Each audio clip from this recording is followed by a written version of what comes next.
evening, everyone. Welcome to the stream. Welcome to an evening with Papa Yerne. What could be better than exactly? Thank you for the nice words. Hi Mario, hi Joao, hi Ego Racing. One more thing that I need to do. Basically, I have this headset from Logitech, which has a nice feedback loop. Nice. Which doesn't work unless I'm in a voice chat. But for voice chat I would need to use extra CPU. So I just go to this nice Windows recording dialog and then it opens up the loop so I can hear myself in the headphones so I don't shout. Because I got told that I start shouting in the mic if I cannot hear myself through the headset, so...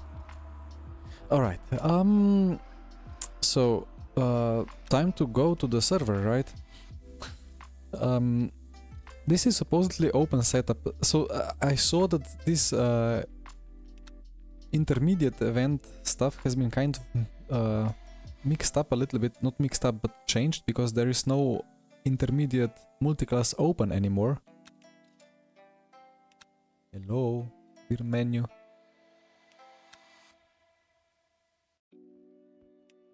Aha, it's loading. So we have just the 24 hypercars available, only the new ones. So I thought maybe I could take the Isota again, but I had enough of it on Sunday. So then I was like BMW or Lamborghini, but well, BMW would be the obvious choice. Oh, Jack is taking the Alpine. What a bold guy. Well, let's see, maybe he makes it fast.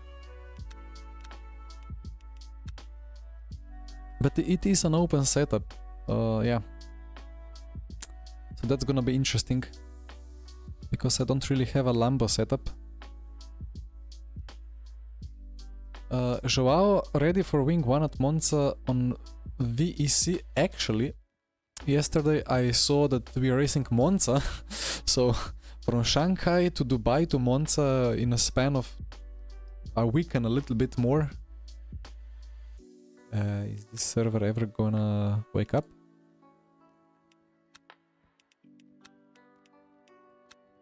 But yeah, I instantly downloaded Monza. Actually no, I had Monza already downloaded. I instantly downloaded the VEC mod, went onto the server, put wing down to 1, did some laps, put it back to 5, improved my lap time by 3/10. Eventually I went back to wing 1 and it was alright. Maybe slightly faster than medium downforce, but I don't know what's going on with that McLaren. Most PCs would die in Shanghai. Well, maybe my PC will die at Monza as well. I have a new power supply coming in, the 1000 watt Corsair RMX.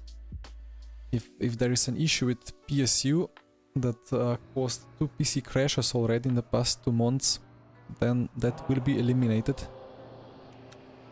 So 1 minute of practice. First, we double check, so it's 348 wheel range. What did I use last time? It's here, no, calibrate. And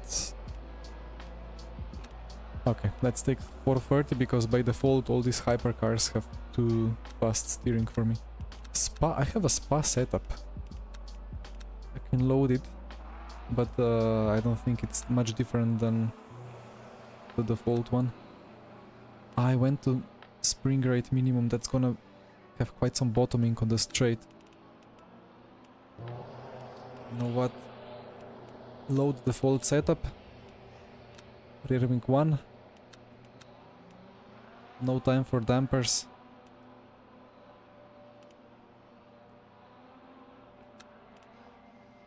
Do we need packers here? Probably not.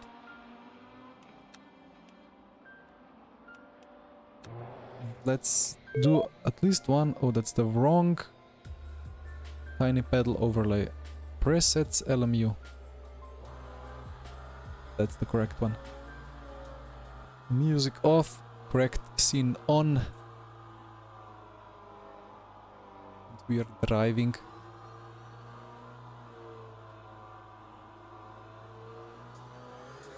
Alright, 10 seconds of practice.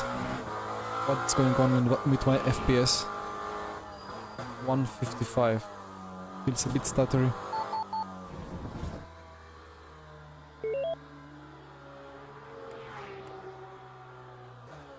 Well, practice done.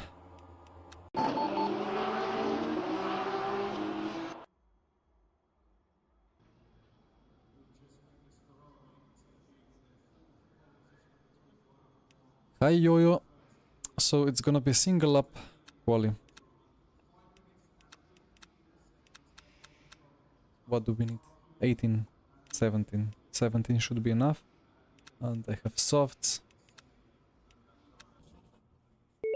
Ah, yeah. A nice glitch which happens sometimes. UI just stays open.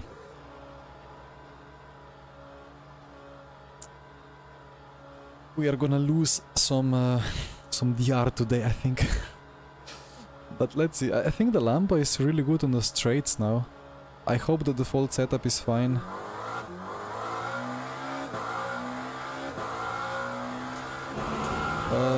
Need to rob Nisula setups. Yeah. Maybe he will sell them for 3 euros to me. Well, that would be robbing.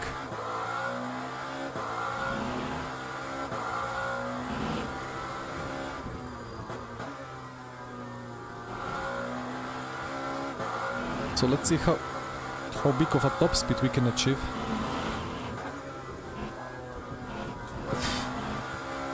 I will put the gloves on. This is gonna be too hectic. Yeah, so normally the hypercars here go 334, 335.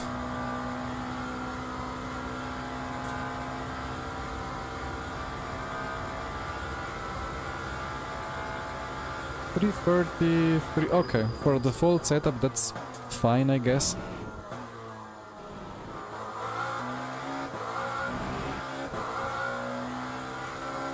The track is quite hot. I mustn't go too quick. Need to keep the temps down. I see some guys are already on mediums, even for quali. I need to do one more thing.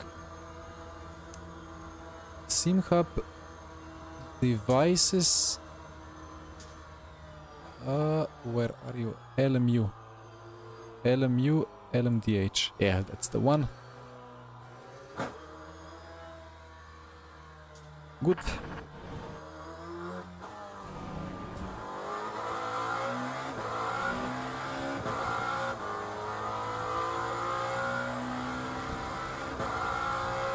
Maybe get a little bit of a feeling for the ARBs. So where was in 2? I will forget which one I was on, I'll just keep it default for now.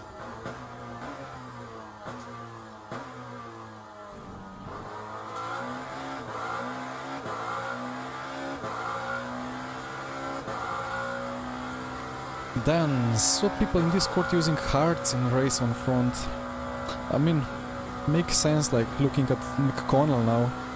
Hard medium with the Alpine. It's a short race though. I'm not quite convinced, but there must be a reason for that.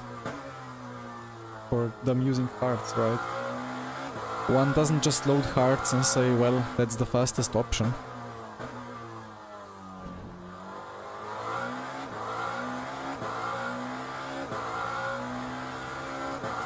But either way, I'm trying my luck with softs in quali at 48.8 track temp. Yeah, probably this is easy medium territory without a question. But as I said, 0 practice, so I couldn't have known.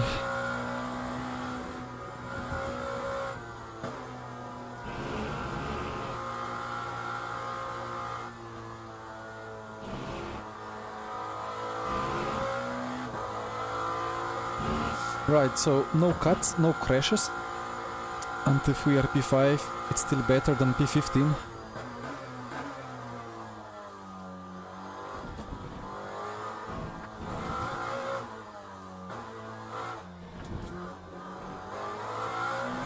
And here we go.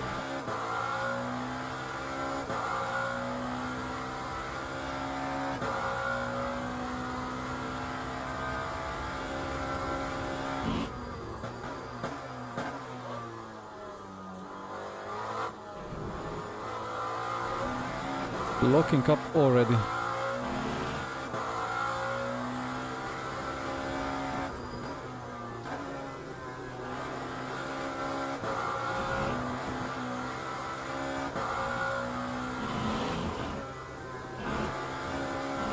Yeah, the Lambo doesn't like the bumps.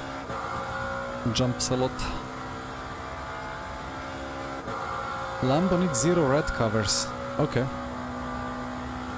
Even when there is so many long straights, I will try to remember.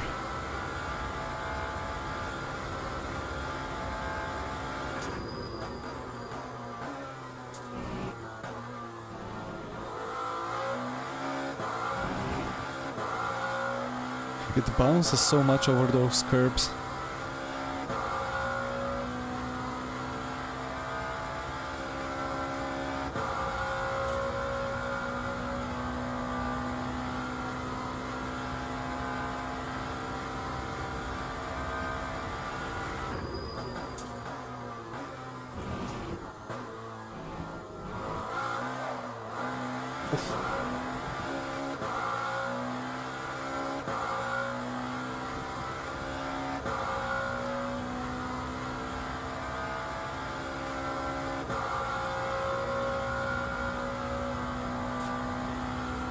Where do we brake?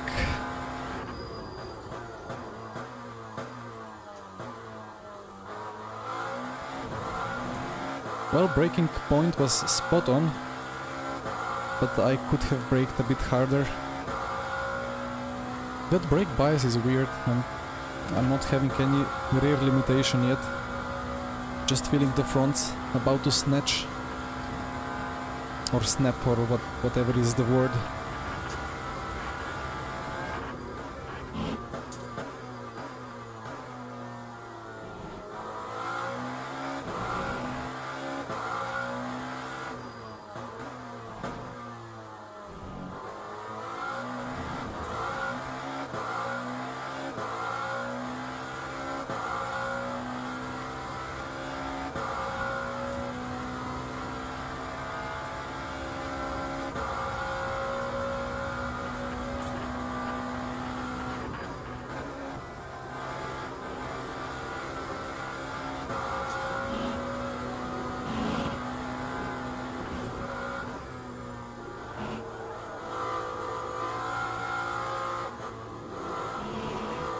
Oh yeah, that's the soft smelting, I think. But the setup is nice.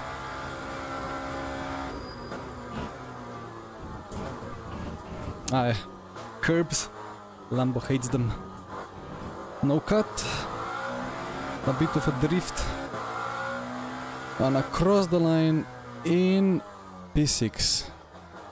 Second and a half from the fellow Lambo in P1. Alright. I'm gonna take that. Ah, it's already no tape. Alright. Again, I forgot what was the fuel usage. Wait, that's the wrong one. LMU workspace. I need to clear up the logs. It takes so long time to show.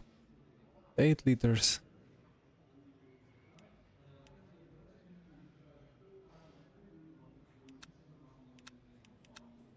Well then, I guess hearts front. No, I take medium. I felt like that should be fine.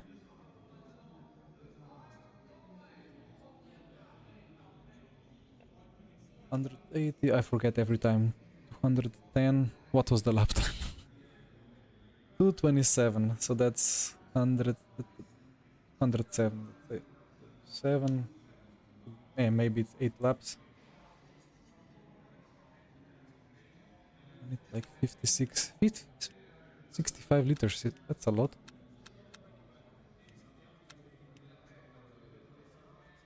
Alright. We have 25 seconds to go. People with mixed sets of tires.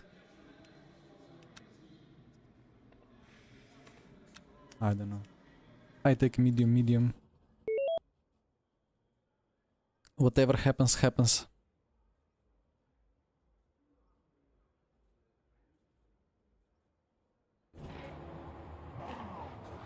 Oh, I didn't take the Lambo's hymn for my colors. Apologies.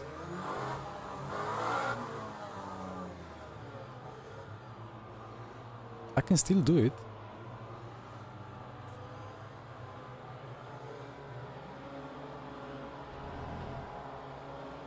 That's the one.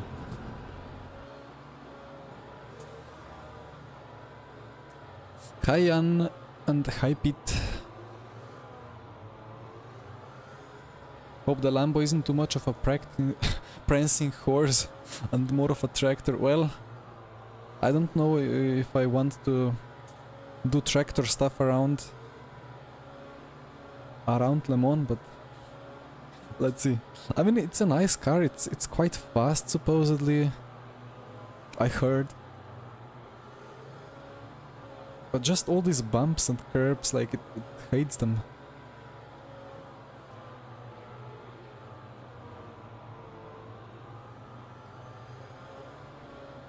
So let's see how far we can go from P7.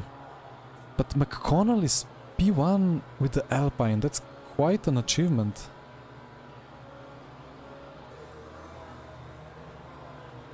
Or maybe the Alpine is not that bad anymore. Or maybe it never was bad. Or maybe he just has a crazy setup. Oof. Not crash. Limiter on.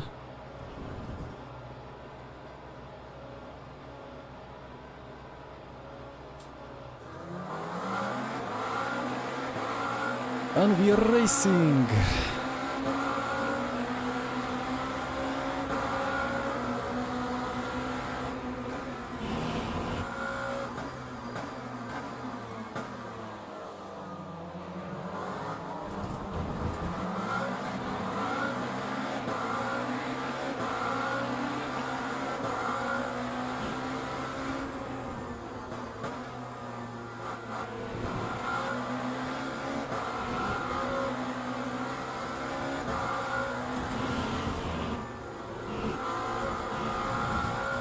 That was alright, wasn't it?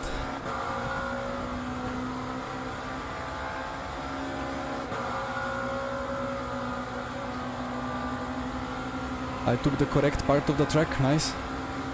Give me the toe.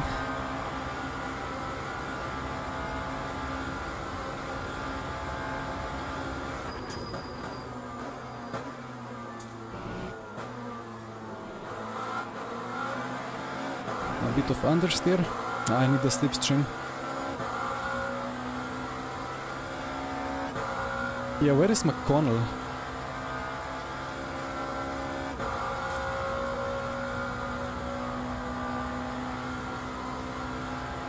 Hi David. And yeah, Timo did some crazy lap time with the Alpine.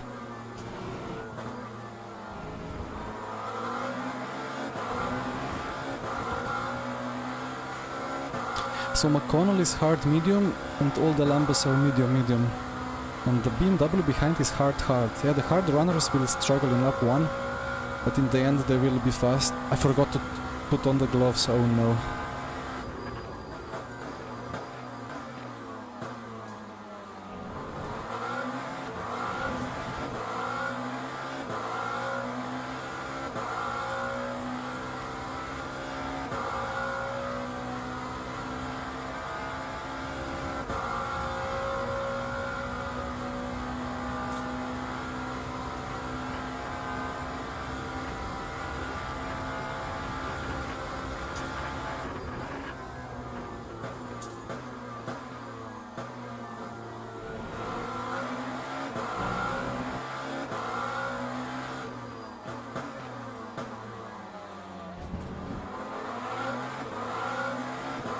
Well, we are kind of catching McConnell now.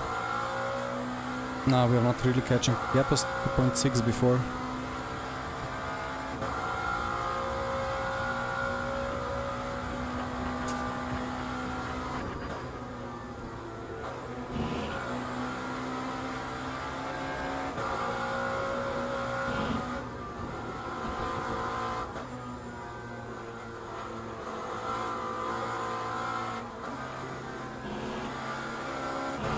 Yeah, that sticks a lot better to the track compared to the softs.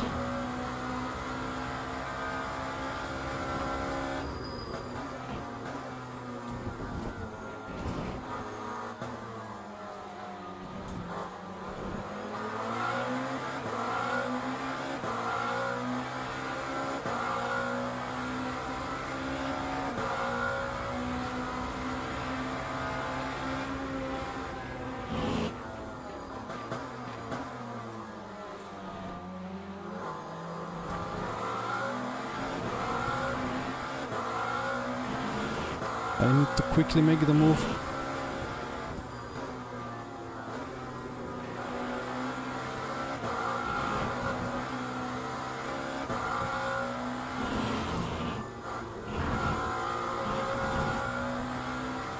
But they are not going slow, so it will be crazy fight for P3 and P2 maybe.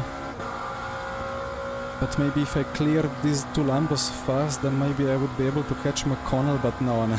in a dream maybe.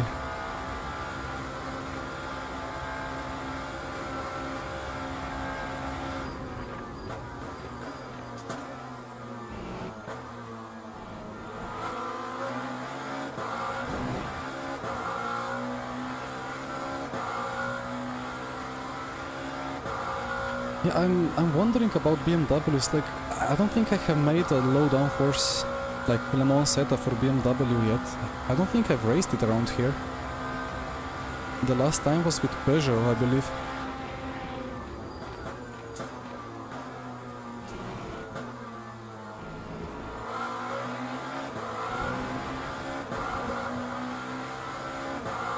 But Alpine with a good setup versus a stock setup Lambo.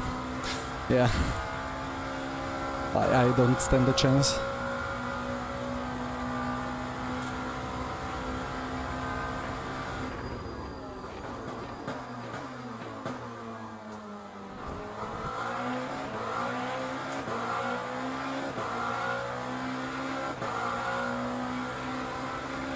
But this should be a good chance for P3.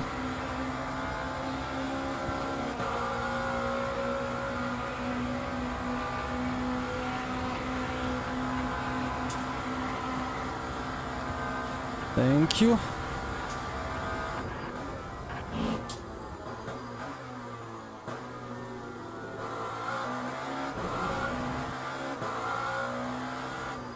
Actually, it's not a stock setup. I put rear wing from 3 to 1. But then why is the stock setup for Le Mans on rear wing 3 at all? Such a strange one. The side suck, yes.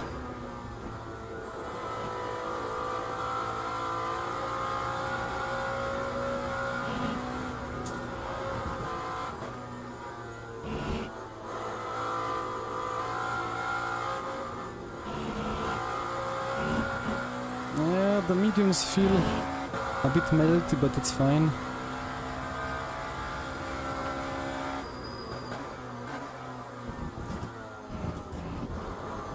That bouncing. Crazy. Oh, purple sector 3, wow.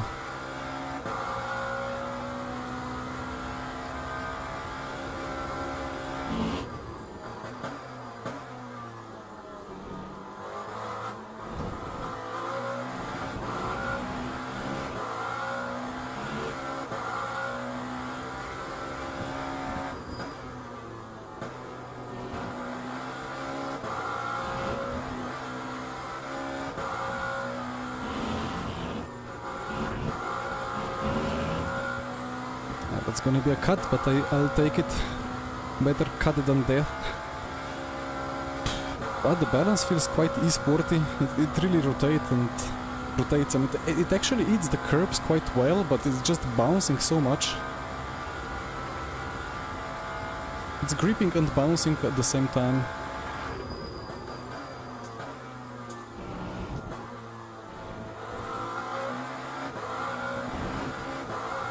Oh dear. That's the widest I have ever been on the exit of that chicane.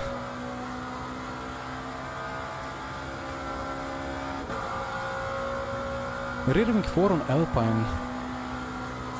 Interesting.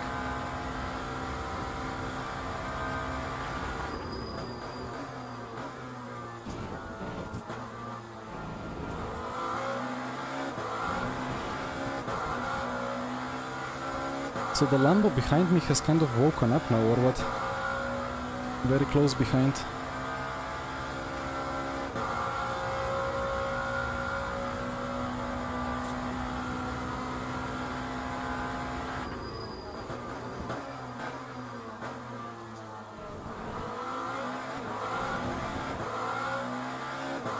I think I'm kind of lacking a little bit of straight line performance, maybe?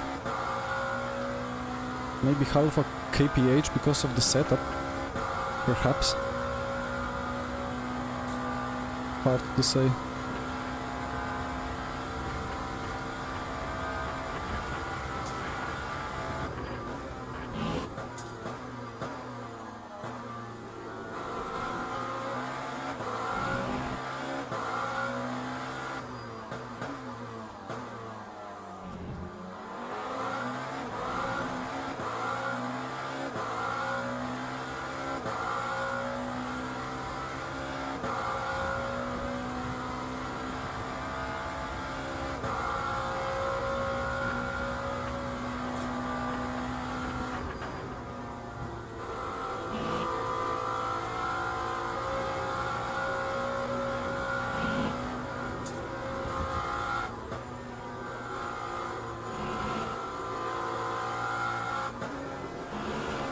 That's 5th gear.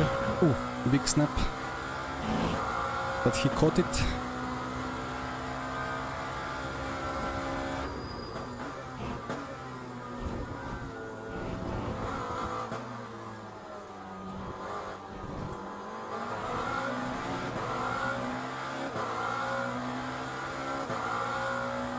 Yeah, McConnell back into 25s. Crazy pace.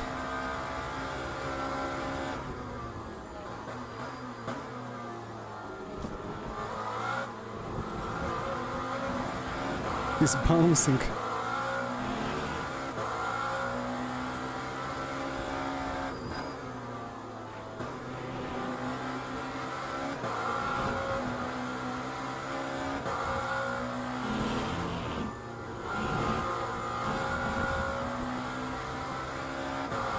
Finally, a little bit of toe here.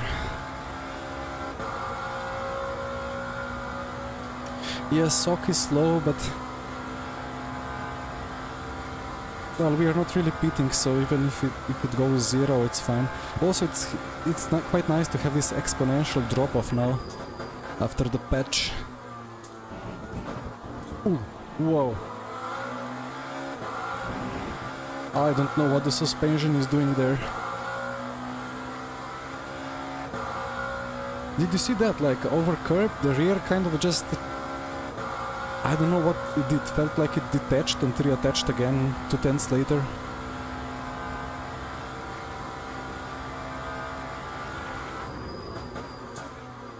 Lock up.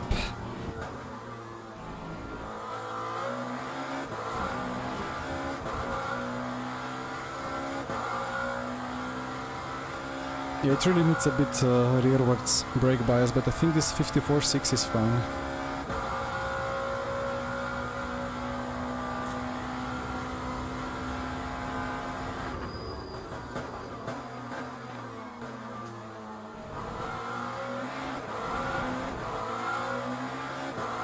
I felt like a lockup was really close as well now. Or maybe I heard it. I heard some tire just after he, like the P2 locked up marginally again into the hairpin. Do I have a chance here? Nope. I'm barely surviving this kink when alone on track. Let alone too wide.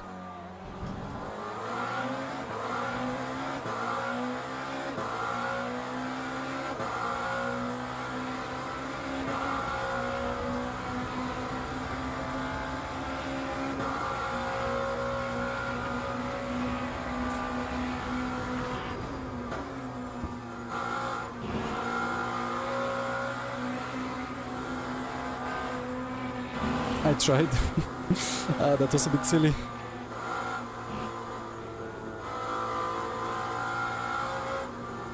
There is so much more space on the outside there going into Porsche curves because of that runoff area. And if you're on the right side, you cannot really expect the car on the left to use it, but you have to kind of predict to be given minimum space. But the car on the outside can just go tight or wide or carry whatever speed he wants. And it's much more flexible to be on the left there.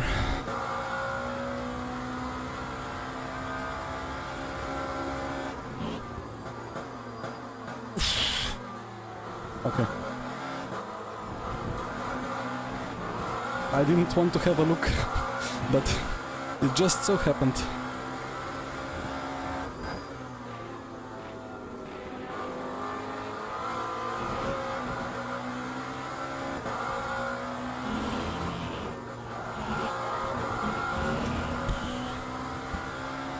That sounded terrible, so I gladly take the cut again, but the rear was about to be very close to the barrier.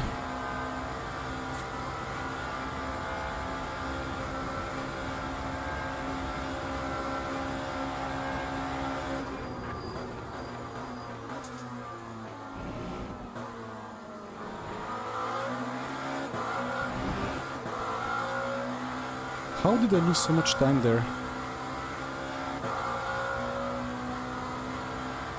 Now this is gonna be quite a battle. Now P4 is trying to get me, but he's too far, luckily.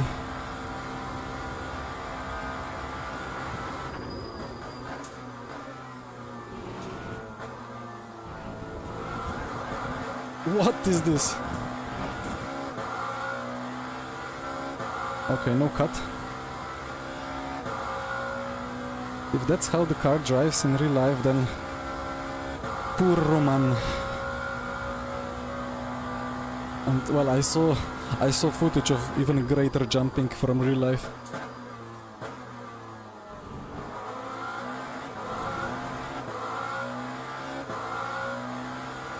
Oof.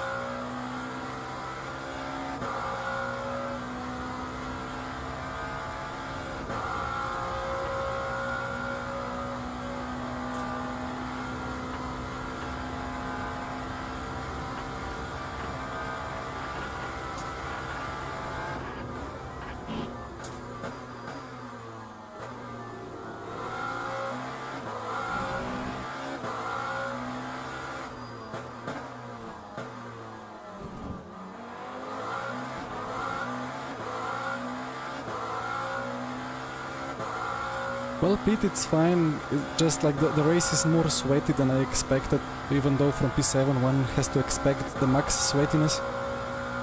But this rubber is fine. Oof, a bit wide. Okay.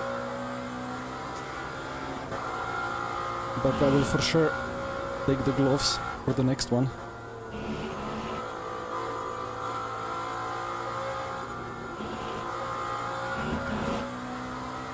That's a cut? That shouldn't be a cut. Anyway, quarter a point, that's fine.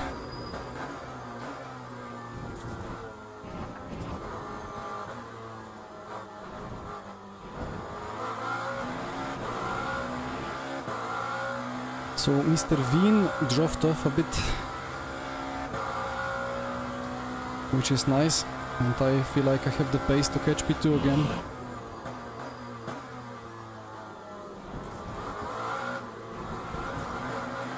Just the bouncing has to stop.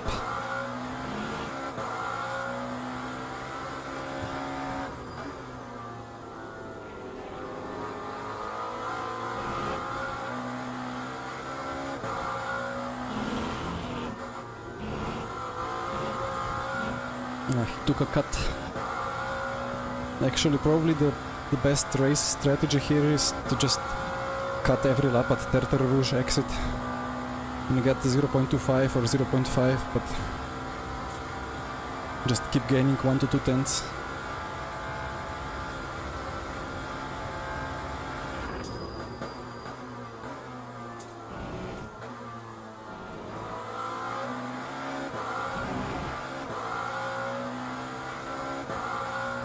What has Veen done to his setup?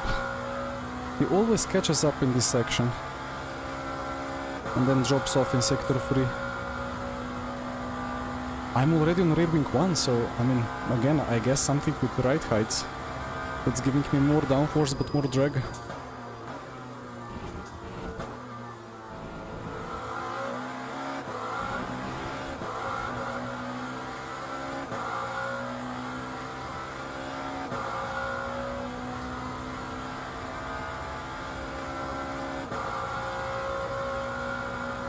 Pit stop for new gloves. Well, that would be a first. And he is off. I feel for him so much because I did that so many times in the past. It's so easy to lock up with LMDH.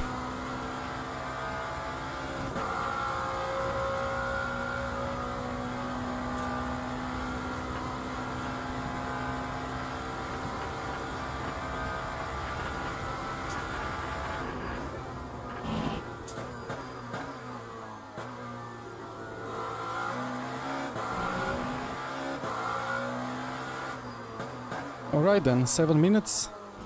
No, 4 minutes, 7 seconds to the lead. 2 seconds per minute, let's go. Hi Dennis, not looking into the clouds enough. Well, feels like that maybe I'm looking into the center of the earth now.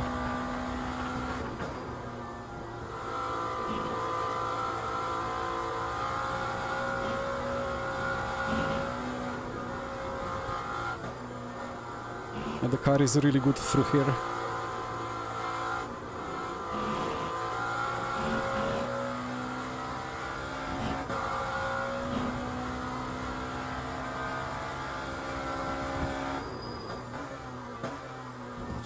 So P1 crosses the line now, which means 1 more lap, not 2.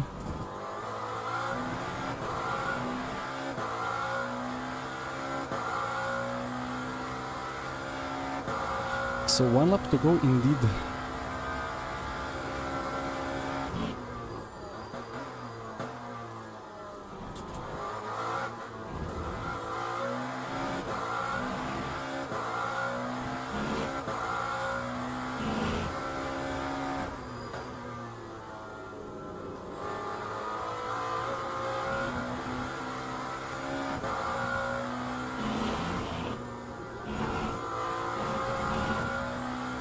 Even kept it on track, and Veen messed up a little bit, so that's looking good for a nice P2. Would I consider creating a full window scene in OBS for Motec? Well, I considered it already, I could do it.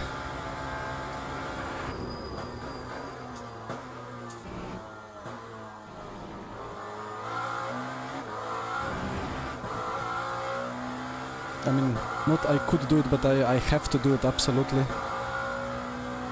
Because, well, if you guys are spending 1 minute looking at something unreadable, that's really not a great streaming experience, right? Well, last time I just zoomed in, but that's a bit clunky.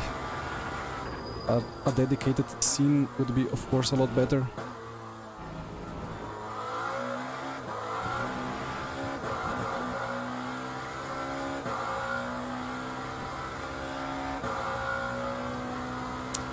Bro gives up. Well, if you mean give up on P1,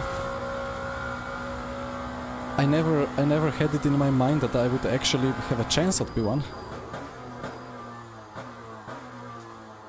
The rear wants to snap. So I suppose that 54.6 is a nice threshold. Sometimes the front locks, sometimes the rear, but it's unlikely to have a massive front only lockup. But with the default of 56.0 it was just huge lockup from the front.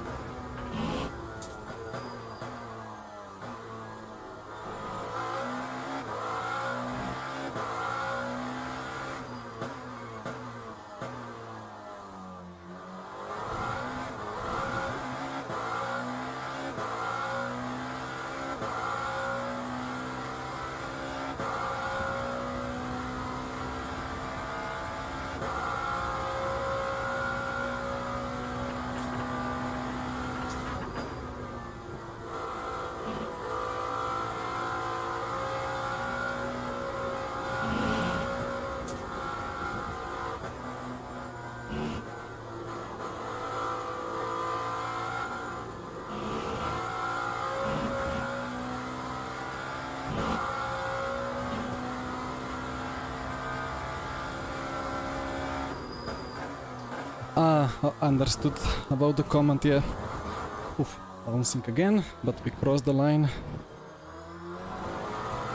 Well, I'm eventually managing to understand the comments better and better as well, but, well, sometimes it's quite tricky, even though I have, well, a lot of English knowledge and experience from many years. It's still not my mother tongue. And sometimes it's just difficult in the heat of the moment to really fully understand it, but well, I appreciate you guys explaining if I mess up reading the chat. But well, this is a very nice P2 from the P7. I'll take that. And congrats, Jack. In the end, only 6 to 7 tenths of a difference per lap. That's good. In the best lap time, although I don't know how much Jack was pushing, probably not that hard, because he had easy lead.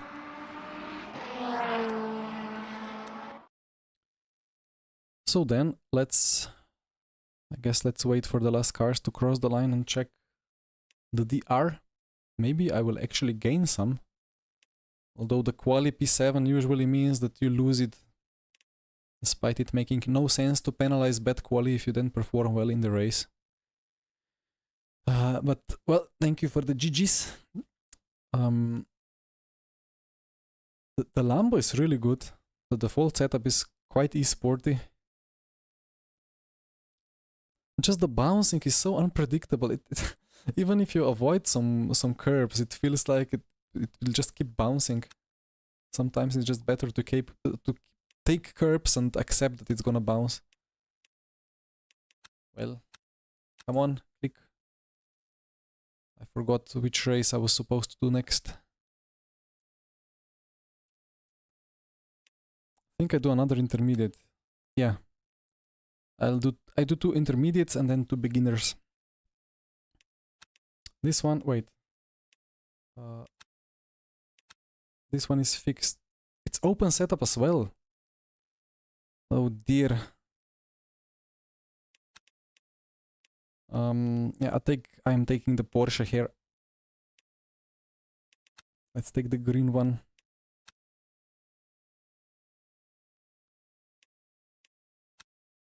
And with the Porsche, I normally, or with the GTEs, I normally just take the wheel range from vehicle.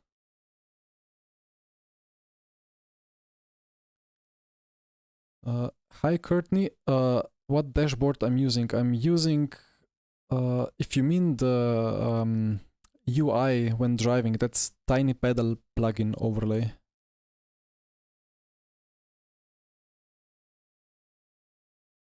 Well, Pete could be, but I mean, it's funny when you win event but still lose the rating because the qualifying was P7 or something. That happened already. Still no results. Oh, I'll be... what wheel? This is Grid Engineering Porsche 911 RSR replica. Got it for a prize. But it's way too expensive for me. But it's really good to have it for streaming. I'll be back in a very brief moment.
And we're back.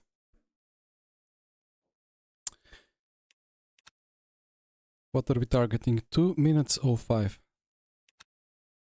And is the server up yet? I guess the results are not yet done from Le Mans race.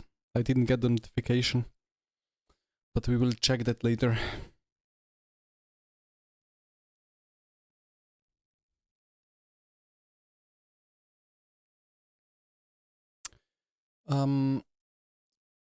Hi Pedro, what pedals do I have? Just the very usual Huizinkwell sprints.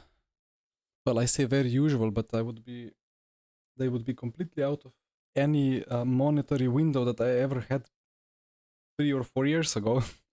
But when I started doing sim racing for full time, I just needed something that included no plastic at all, because all the, well, if it's all metal, then it will stay like that, like stay consistent without any breaking down. Even though they're, oh, gloves. Thank you, Darius.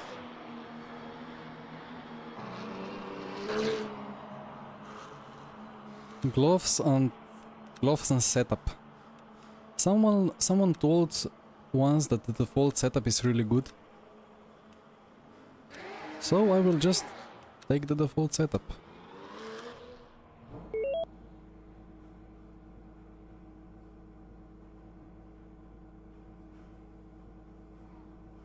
People keep making fun of sim racers that wear gloves, but I don't know, like it's just so much more grip. I don't know why anyone would ever consider gloves for at least for DD wheels being funny or bad. But anyway,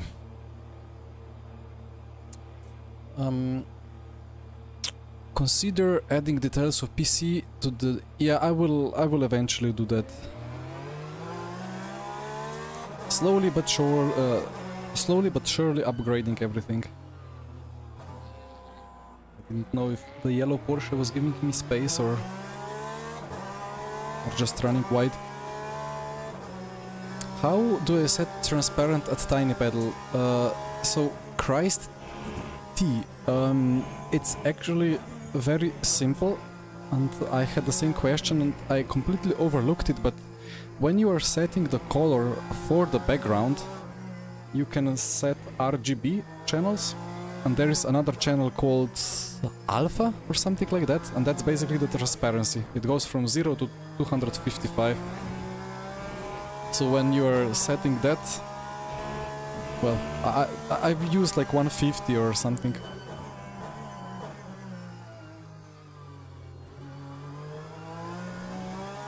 So yeah, just set it like a color and it will be like half transparent, or you'll be able to set your own level of transparency. Like if I put it here, like you see it's not fully transparent. Anyway, one more sip.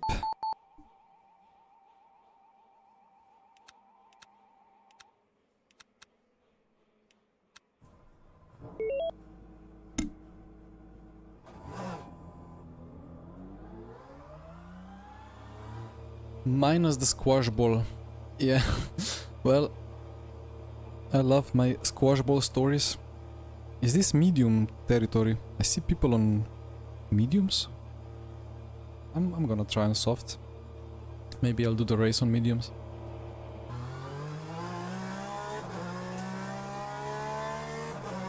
But well, again, Trustmaster T3PA with the squash ball. Really good.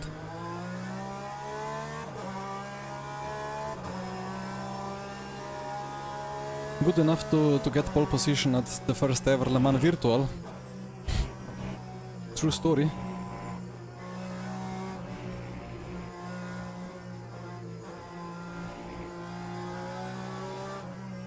Don't remember if I have ever driven GTs around here. Maybe for one race. Hope the Porsche is... Ah yeah, I remember I drove GTs, yes. Because the cut here at the SS exit was more strict with the GTEs compared to the hypercars, and I got confused. And the brake bias with the Porsche has to be like 47-ish. And hi Fabio, hi Christos. Does the RSR get oversteer as it gets light on fuel? So the issue is that I've never really driven this car in any endurance race. Like I just used it for these 20 to 25 minute races, so I don't really know. I never went from full tank to low fuel.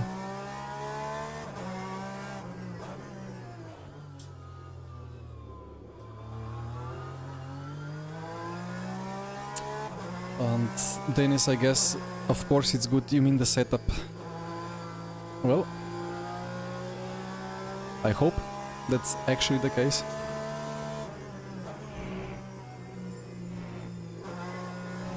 But I will be tiptoeing around here because I really have no idea where the braking points are and stuff. But here we go, 2 attempts of COTA.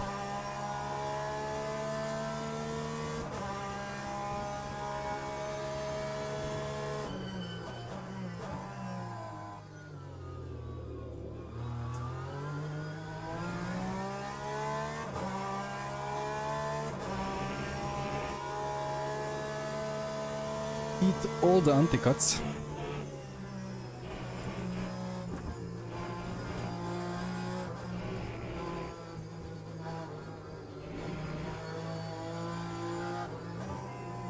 Maybe not this one.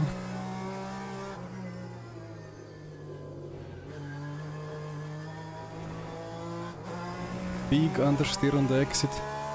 Don't give me track limit. Thank you.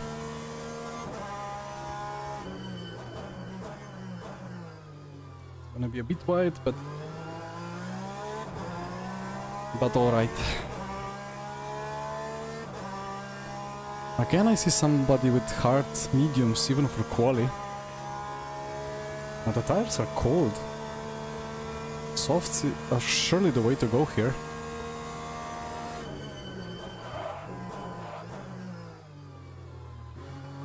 Brake bias too far backwards.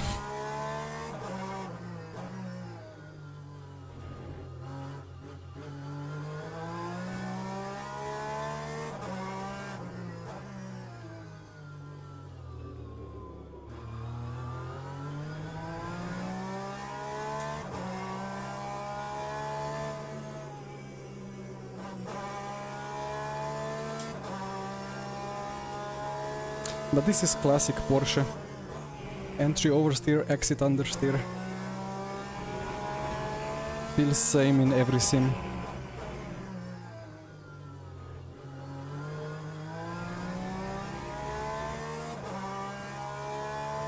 .8, okay. I guess I can gain a second now, in the second try.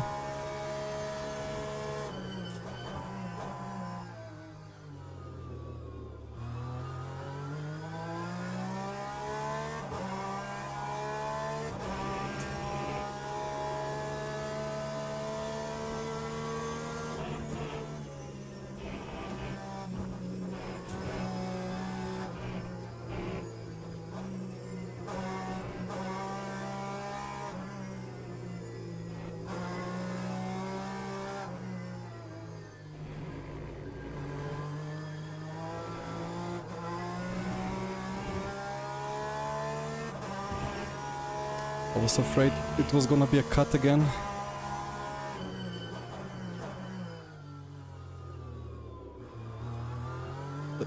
Taking the apex even though I break too early. But I'm gaining some time, that's nice. Ferrari 2014. Well, maybe, to some extent.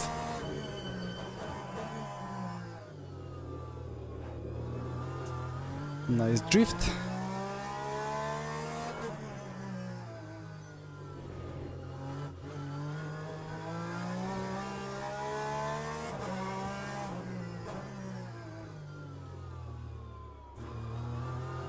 Well, that was not perfect, but still gaining quite some time.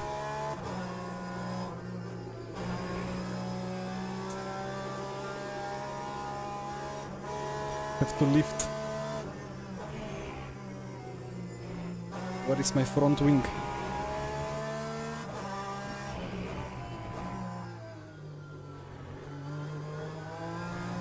But alright, second and a half.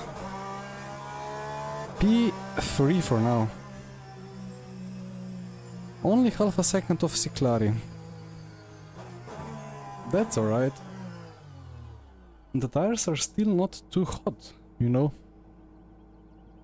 Still, it probably means mediums for... Is it mediums? I would actually start on soft.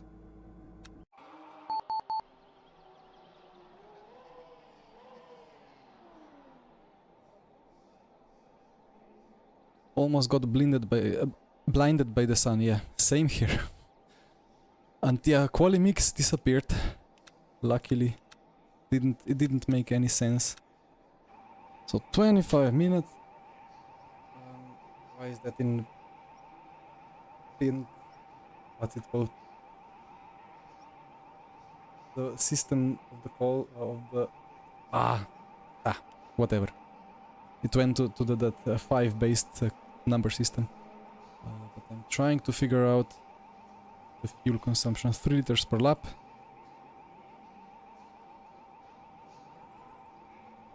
13 times 3, 40 liters.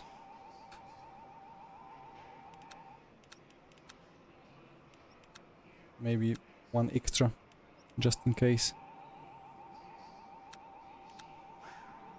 Ah, everybody's on softs. Why is my tiny pedal plugin then trolling me?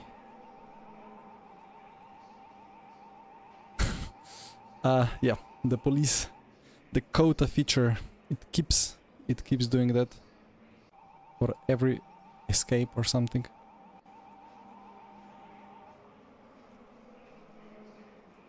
Thank you. Copy pasted Bahrain Coach Dave setup this week. You mean Bahrain setup at COTA? I mean, it should work kind of. Like, these cars are not really that much of a rocket science. Maybe at COTA there is a bit more high-speed sections, but maybe Bahrain would be slightly lower downforce. So we have 1 guy on mediums, everybody else... quite some guys on mediums then. I'm gonna keep softs. They don't seem like they're heating up that much. Siren goes off every time a gun is shot in America. Well, I would need to update myself on the stats.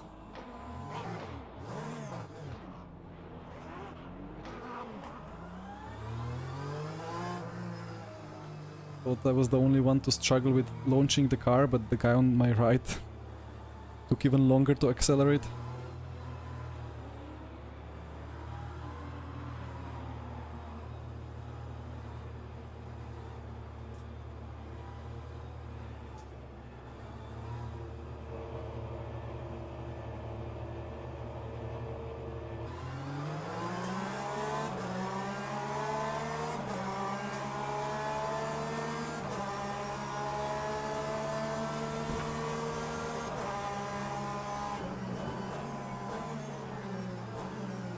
Uh-oh.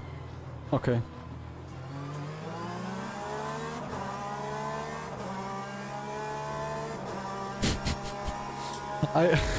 I saw my radar.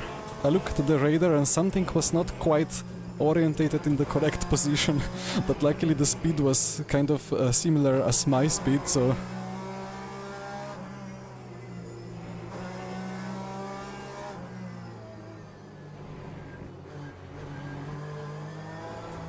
Ah, the anti-cut can be used, of course.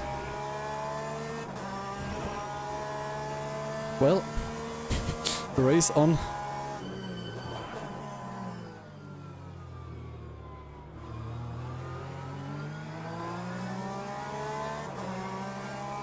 Nice track limit interpretation. So, usually the Ferrari is a rocket on a straight line, but it has no brakes.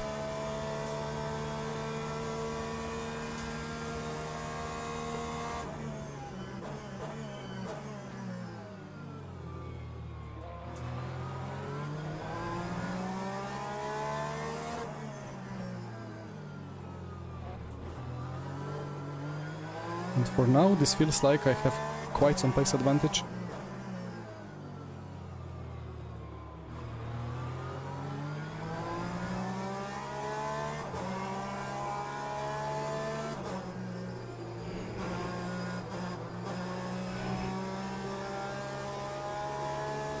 That rotation of Ferrari though.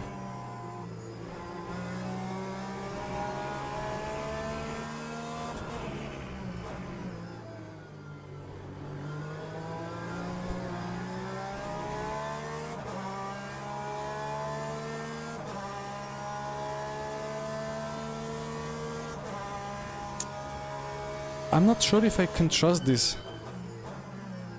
But maybe, did you see the colors of the tire? I don't know if that works in LMU. I think before I clicked race, everybody was on softs, but this tiny pedal plugin sometimes works, sometimes it just doesn't. I don't quite understand.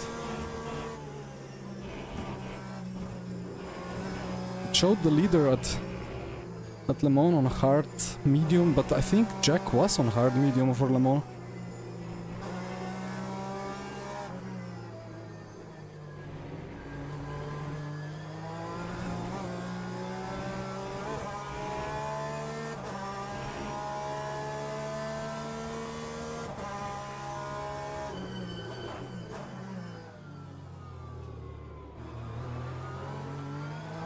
Oh, the Porsche is so good through there.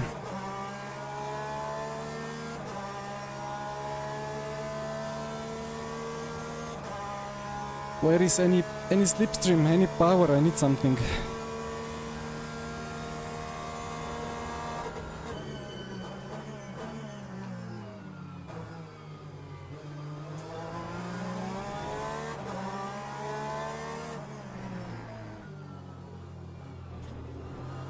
Ooh.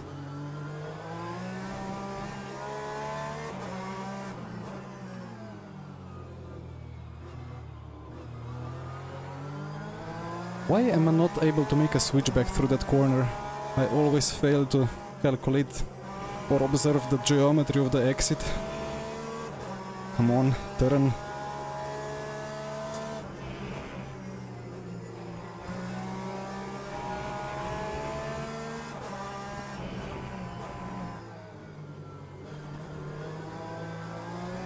Where are you going, Kevin? The guys behind are super fast.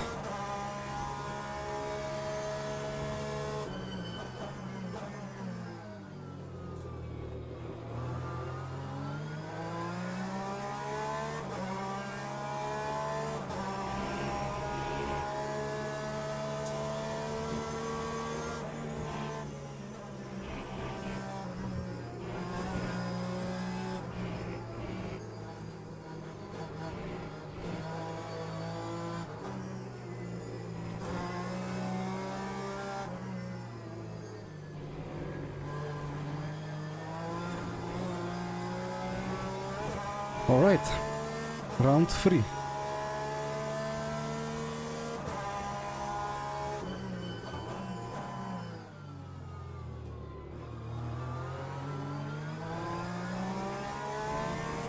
Well, this time he didn't have a snap on the exit. But he has more top speed and he has better high speed performance. I'm just better... Well, the Porsche is better on the brakes and that's it.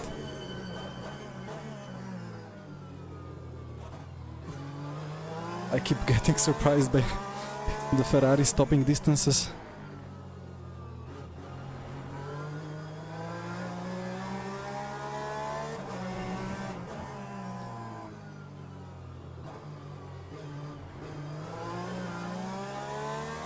I don't know where to put the car, like I would just have to dive for the apex. But I was getting a cut there already, so I didn't want to push it.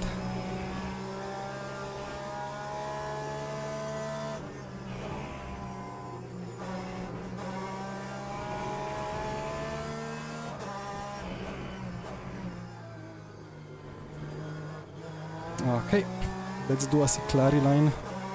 Ah, it's not a cut. I see. Ah, yeah, I see, the plugin is correct. Maybe it needs like one full lap time without a cut or something. Although... we are all kind of getting... no lap times there. Well, that tiny pedal overlay surely has improvements to be made, but it's quite nice already. Yellow flag. These yellow flags are weird, like they're kind of sectionary, but if the incidence is behind, then they should just not turn on. But they turn on anyway. And then there are blind kinks and I'm just waiting for car to be behind it.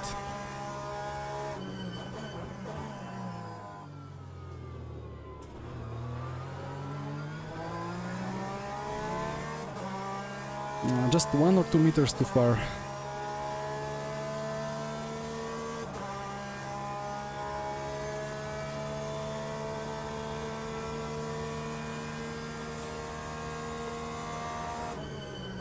And about Michi and his tire usage is something else. You could sometimes need ultra hards to keep temps down.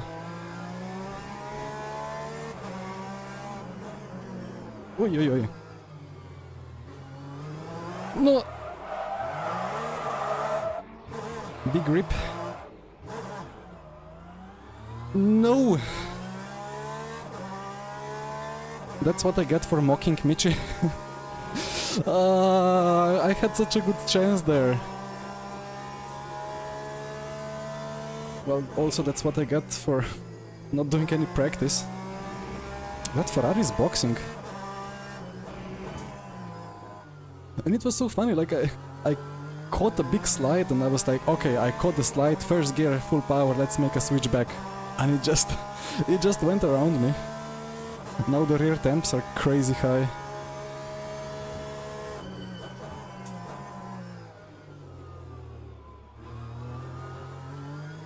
I spun around like the biggest nooba. Well, still P3. You can still catch P2. At least, maybe.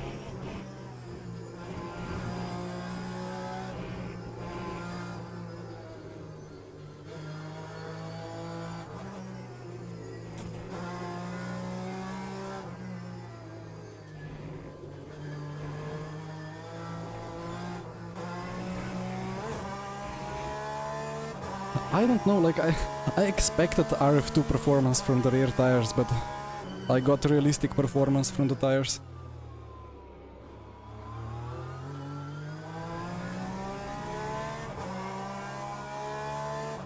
And TC, it's almost max, but it was not enough.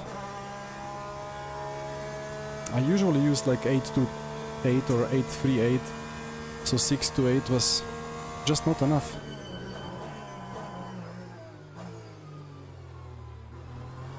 And that's too wide.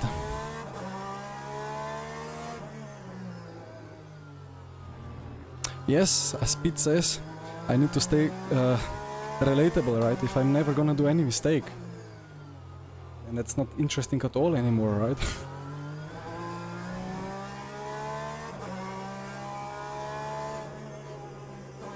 No, I got so surprised by that rear snap.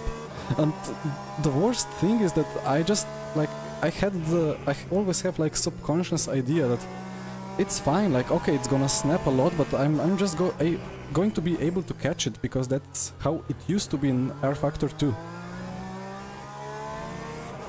But the tires are fixed, updated. On the very limit, they start losing a lot of grip, like they should. And I'm still trying to update my muscle memory. But after 10 years of driving RF2, that is just not easy. Even though I've been driving this now for half a year plus.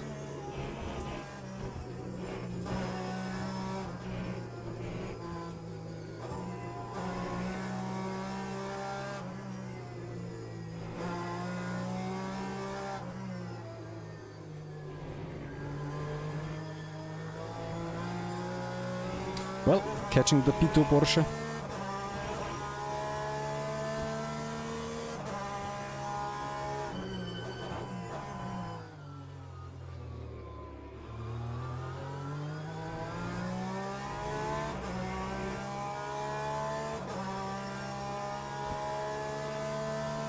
Yeah, the GT3s. The GT3s will be quite something. Like, even if it doesn't necessarily mean much for the long run, like, I mean, yeah, let's not slide again. Even though there is quite some saturation of the market, it's still gonna be a lot of new cars, a lot of new content. And then we will get Interlagos, and we will get, was it Qatar?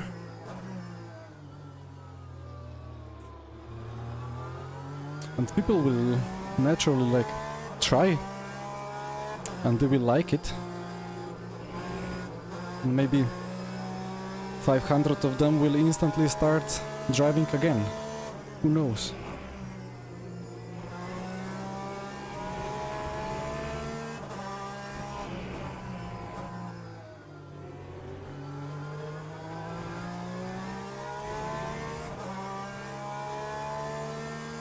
Well, gained 1.7 seconds on P2. Battle soon. That's blinding, indeed. Now the TC is now cutting a lot more than before, with going from 6 to 8.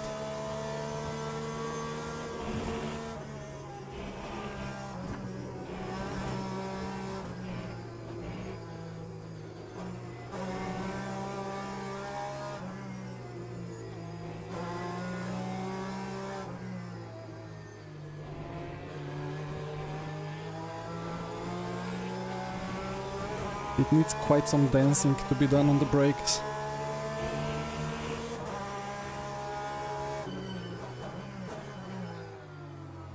I keep braking too early and then going on throttle again and then back on brakes and so on, which is not best, but well, slipstream, here we go. How did you hide the speedometer on the right? I just turned it off. You can do that in the menu.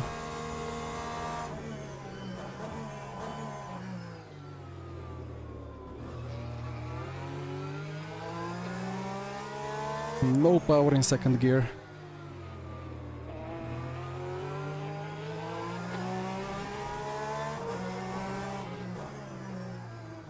So first, full power.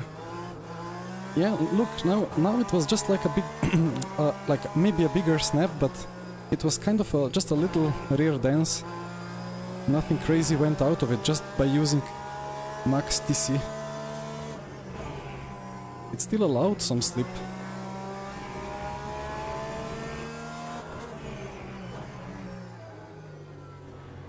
I mean, silly me, test driving the car and the TC settings while battling for P2, but well, the battle was over when he locked up. Yeah, you can hide separate items, like you can hide the speedometer separately and then you can hide the delta separately. And these standings here, which I don't have, and then you can hide the MFD. Although I don't think you can hide MFD. I mean, you can turn it to that blank page. Like this. But you kind of need it for pit stops anyway. But again, it would be just so brilliant to be able to manually adjust each widget that comes default.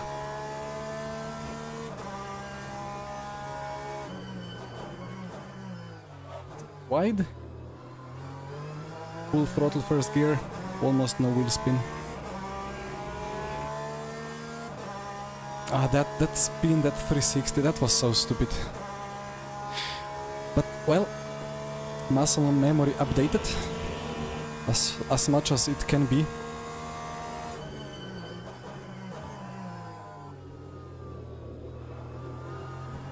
What a drift. But I guess that drifting was also kind of realistic. I surely lost time, but I didn't die like I would in many other sims.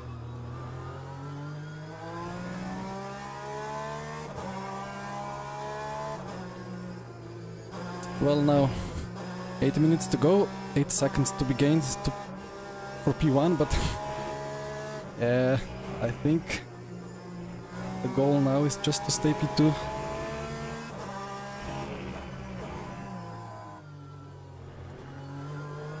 I mean, P2 in a top split, after a spin, I have to be happy with it, right?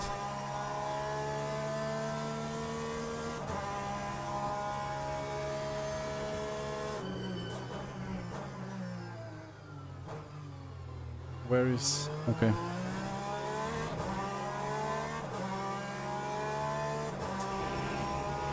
What are you doing?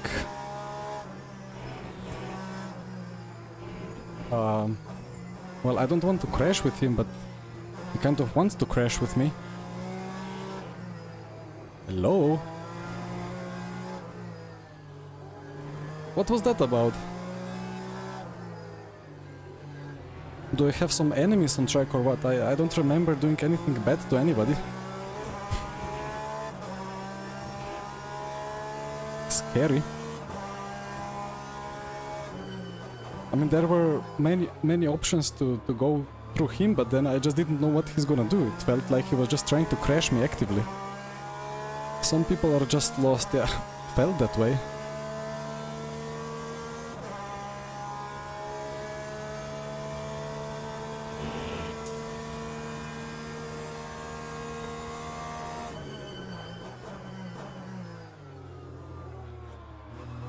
I mean, if you're just starting your sim racing journey,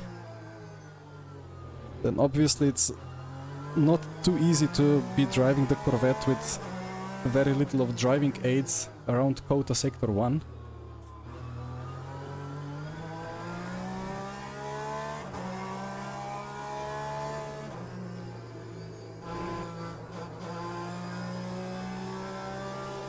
But I would assume this is more than one split.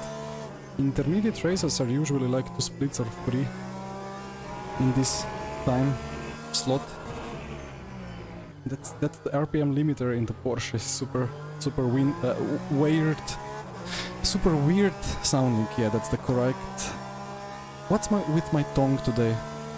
Just cannot pronounce anything correctly. Maybe I'm speaking too fast.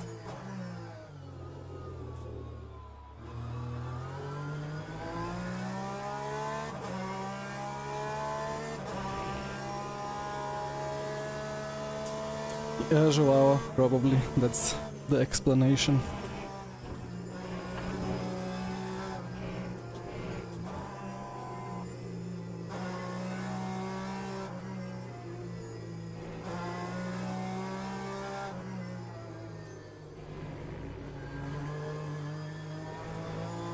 Anyway, we are still alive. Still P2. No damage.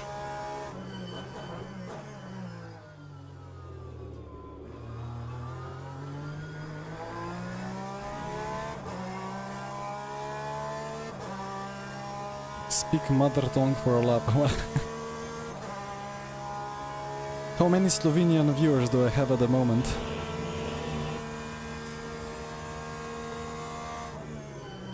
Copy, Joao. Oh! Okay.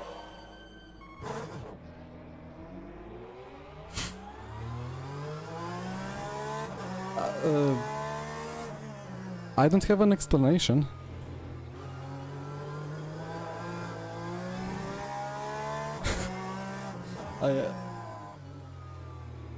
I'm speechless. I thought I was kind of blocking the fronts more like in the straight braking zones. Oh well. It was not on purpose. I'm not trying to engineer a race here. I just tried to comfortably nurse it home in P2.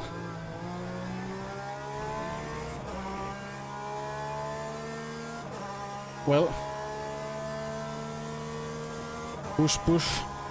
Please battle hard for P2 ahead. What? Oh, was that the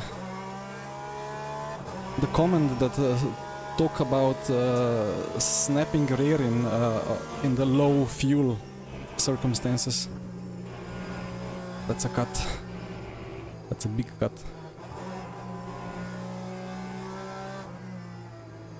Still calculating 1.5, alright. I was afraid it's gonna turn red.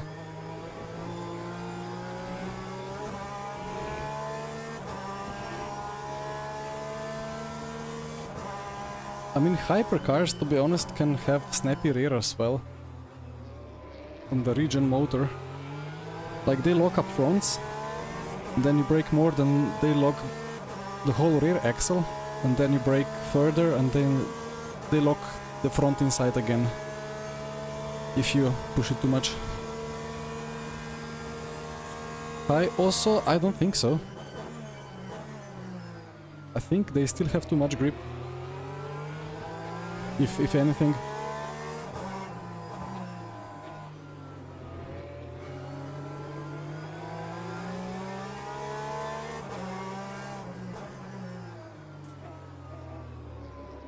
But hard to really judge, like we would need to compare the actual apex speeds from real life.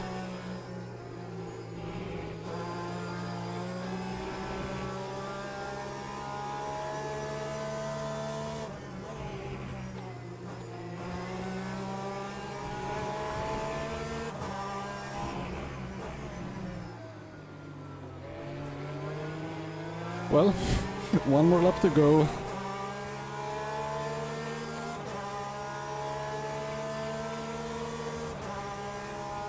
They are going for it.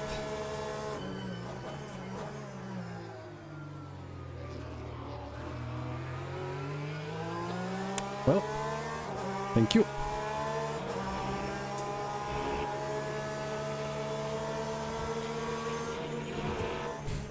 Poor guy tried his best to make a good switchback. Ooh, and I stole his apex.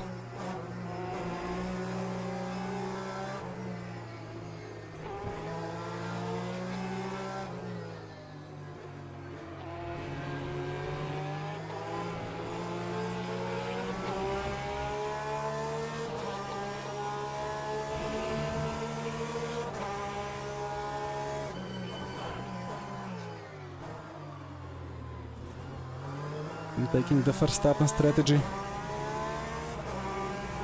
Just take the apex and hope for the best on the straight.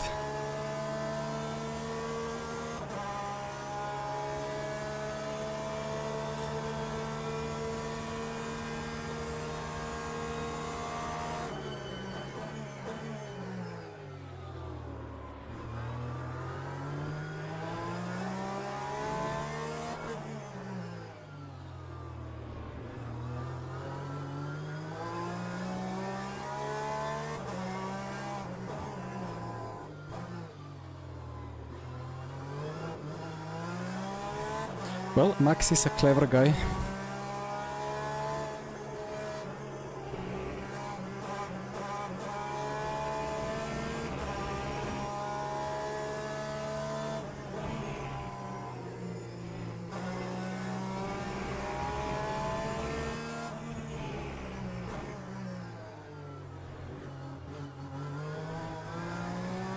Oh well.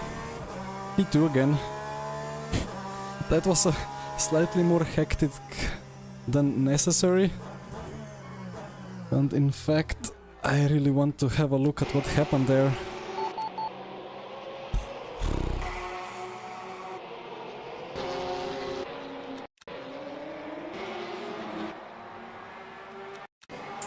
So this is the straight.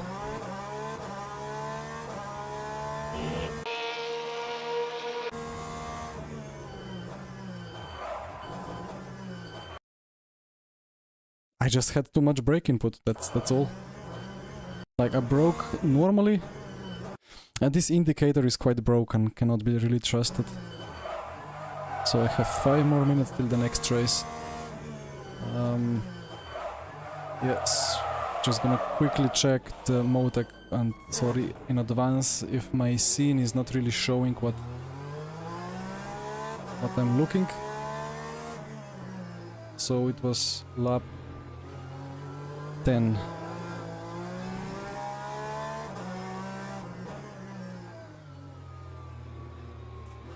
So the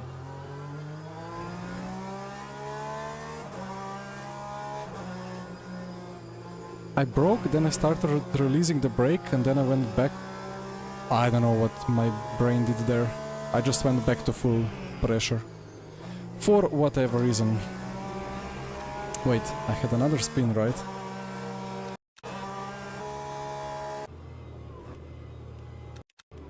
Was this one?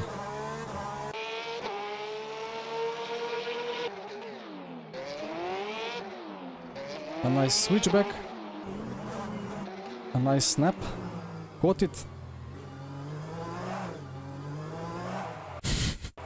And spun like the biggest noob ever. I mean, there is a bit less grip on the outside, right? That's so annoying. Maybe not annoying, it's just like I don't feel good about myself when I watch this. But alright. It happens sometimes. Still got P2 in the end. And GG Kevin. Nice win. But the BOP between Porsche and Ferrari, it's like the Mini versus Ford Mustang or whatever that racing, that historic racing sometimes is. +1. Wait, let me quickly register for the next one, and then I look at the previous race results again. Now we jump back into the GT Fixed, into the beginner, and we will... What should we drive? More Porsche. I kind of enjoy the Porsche now. I will take it.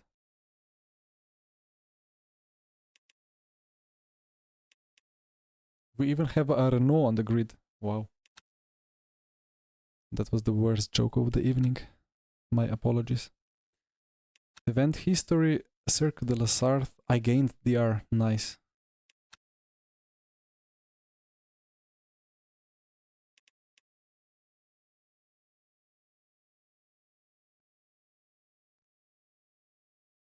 Okay. Well. But that's so strange. Expected to qualify P1, finish 7. And expected to finish first, actually second. It happened before that I was expected to qualify first and I qualified 5th and then finished first and I lost the DR. Dan, what is going on there?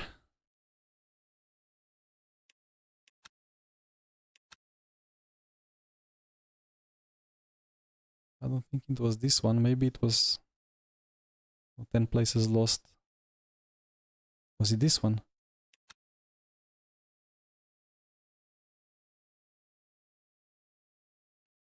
No, there I was 3rd in the end.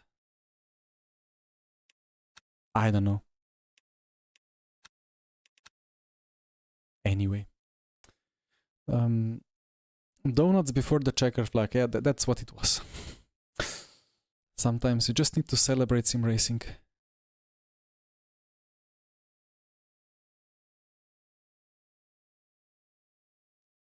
And reading chat back, it's more entertaining when I don't practice. Well, for sure. Oh, I forgot the Slovenian lap. I was thinking of speaking Slovenian and then I messed up.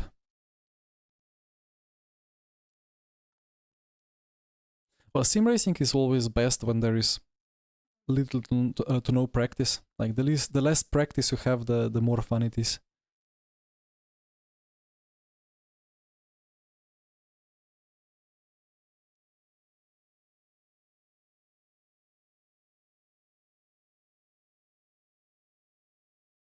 I mean, Mike. Well, I mean, it would be nice to have some leaderboard somewhere with all the DRs, like all the names and DR of everyone. Join.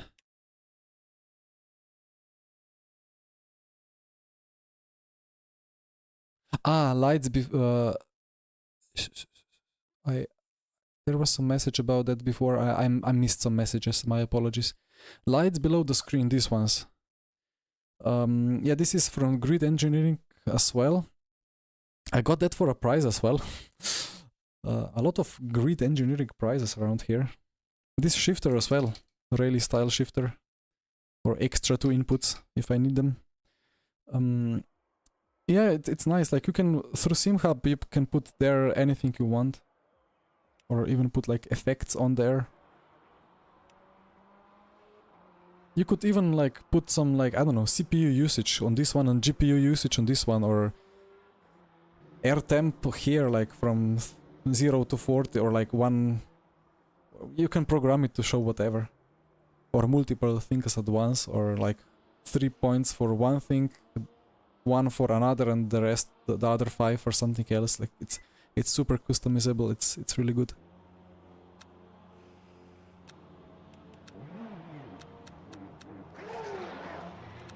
Wait, which truck was this? Ah, Bahrain. We have the bug again. Thank you.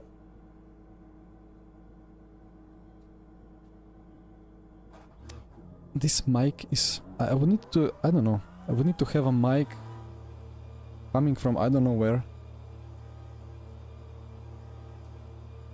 Actually, maybe at some point I will buy like a crazy good mic that's included in a headset. Like, I think Jimmy Broadbent has some headset with a crazy good mic, so he doesn't need to use stuff like this. Because that's kind of annoying sometimes. Although I got used to it. But I guess mic like this will always be better quality than a headset mic.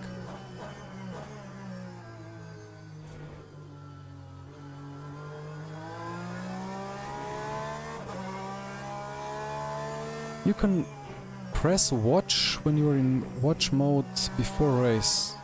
Okay. Going to get those lights. Yeah, I mean, this is... I mean, I just... At the moment I just have sleep angle of the fronts on there. Like, I don't know, from 3 to 9 degrees.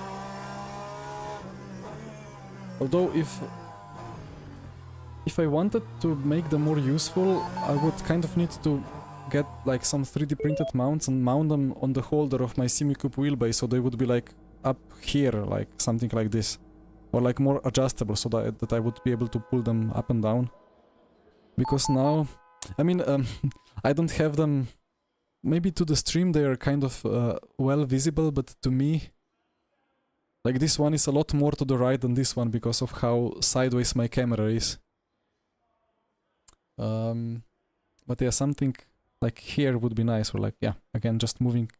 If it was movable up and down and around a little bit, and that should be quite easy to achieve with some 3D printing or whatever. Or just something from a hardware store. What was it? 47.5-ish?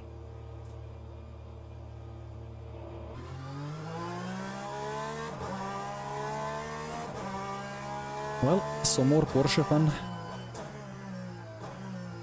I never liked this car in R Factor. But in LMU, for some reason, it's just kind of the nicest.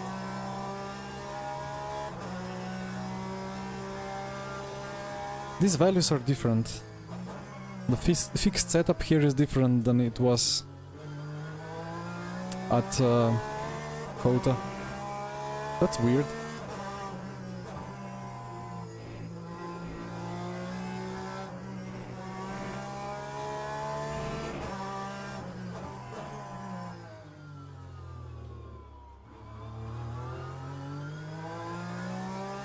Matt Malone has a detachable mic. Audio Technica headset. I will probably note them down after stream or something.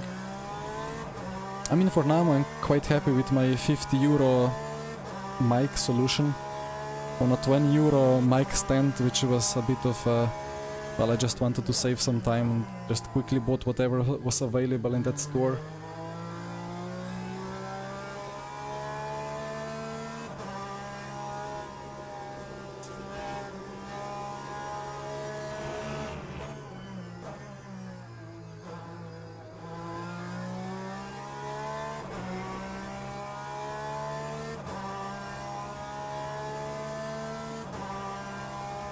Copy on.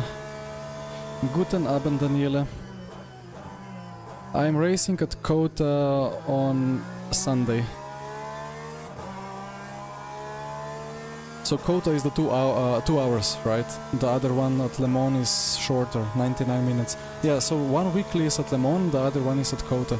I'm doing the COTA one for sure on Sunday. For the Le Mans one, I'm not yet sure if I'm doing it at all. It's gonna be a bit of an interesting week for me. This next week, yeah, we'll be trying to do some qualifying for iRacing. For some iRacing IMSA event or series. And let's see how that goes, but not sure if... I mean, I don't really plan to stream it. Because it's gonna be all over the place.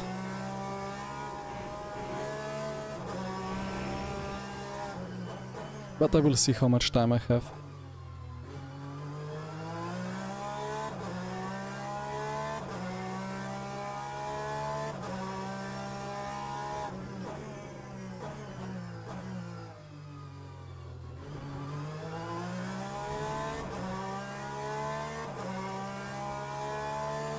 Wasn't it COTA on Friday, Saturday, Sunday, and then Le Mans on Thursday and Monday? Maybe I need to double check. Well, I will stream whatever weekly it is there on Sunday. But yeah, about the mic, I guess I will do some researching and see.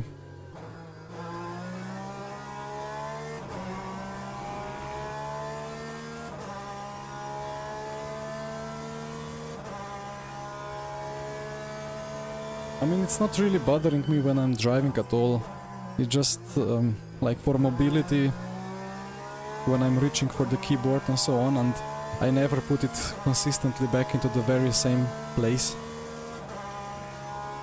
So that's purple, purple, green.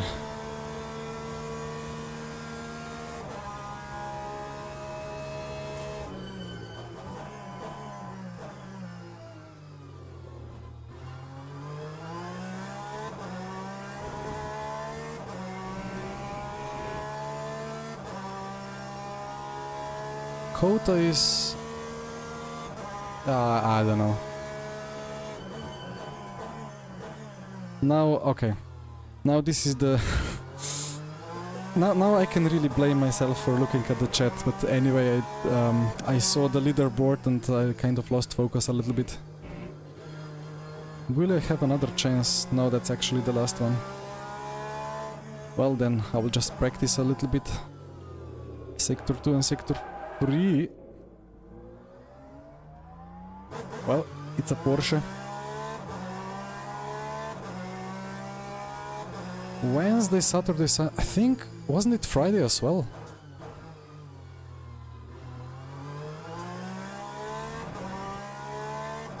Well, anyway.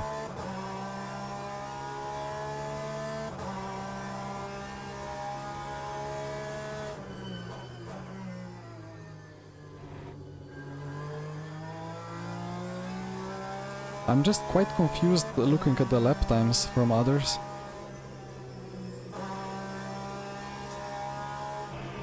Because usually there is greater competition in beginner races because way more people sign up for this. Well, they are still on their laps, so there will be improvements made.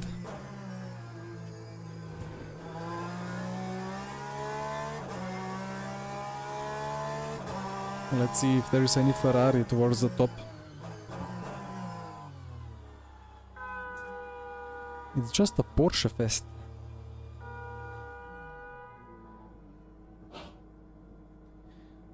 Invisible walls are one of the worst things in sim racing. Why would you put an invisible wall there? I want to drive there. I paid for the game. I paid for that, for those polygons around there, and for the textures. I want to see them.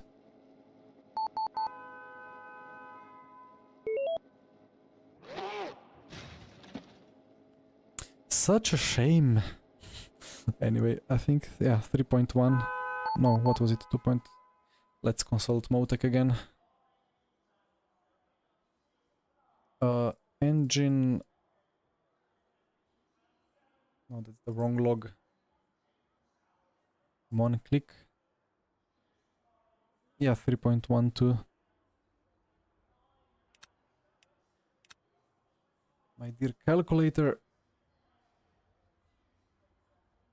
Oh, what was the lap time? 1:58. Yeah.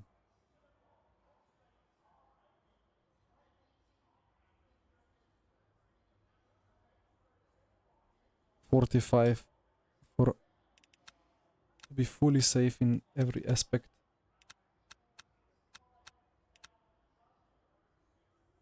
It's interesting how this GTEs always prefer softs in any conditions for those sprint races. But alright.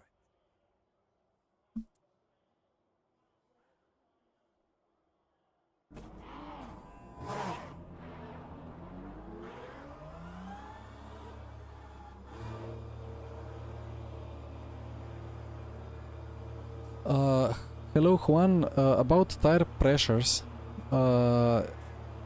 Basically you run them as low as you are allowed to run them. Like same as in the real life. So yeah, just like keep the minimum. And I need to focus on getting the green lights, and there we go. 355 contacts with immovable. Sounds like massive fun. But I'm gonna defend the inside here, brake early, avoid lockup. And I see a pink Porsche diving. And I almost messed up my exit because that pink Porsche was too interesting to look at. So let's see.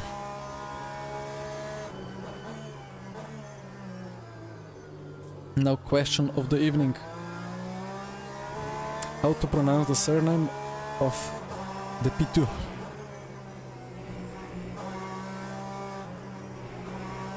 Let me try. No, actually let me first defend.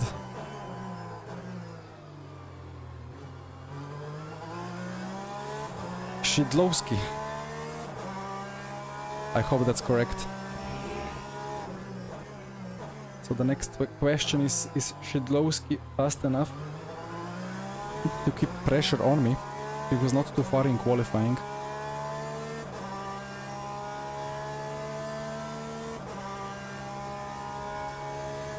It's like the SZ, like it's like sometimes it's like just S, like just Szydlowski.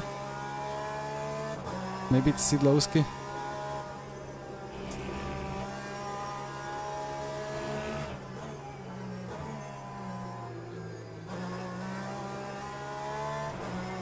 Wait, I did not adjust my TC. and I don't like it. And I did not adjust my brake bias.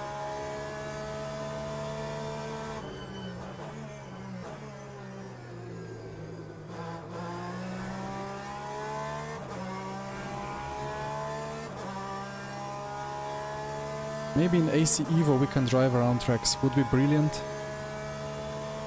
I mean, in many RF2 modded tracks we can just drive wherever we want.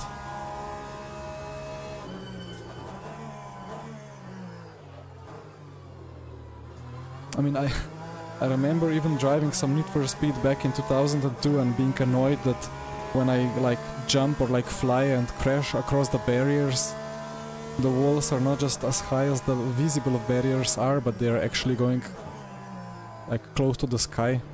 Like you just couldn't jump across any wall, regardless of how high up you flew. And I'm still annoyed by those invisible walls. So it's beautiful to have some mods like the Suzuka mod that we've used for some time in RF2. Actually, actually both, like there was like this Matsusaka called quite nice Suzuka mod, and then we got a new Suzuka, and they both have paddock that you can drive into, and there is like even some tunnel underneath the circuit that you can use, and it's brilliant. It's so nice when you're like practicing and then you're just done with the setup and you cannot figure out how to fix that oversteer or understeer somewhere, and then you just drive around the track on the other side. It's nice calming experience.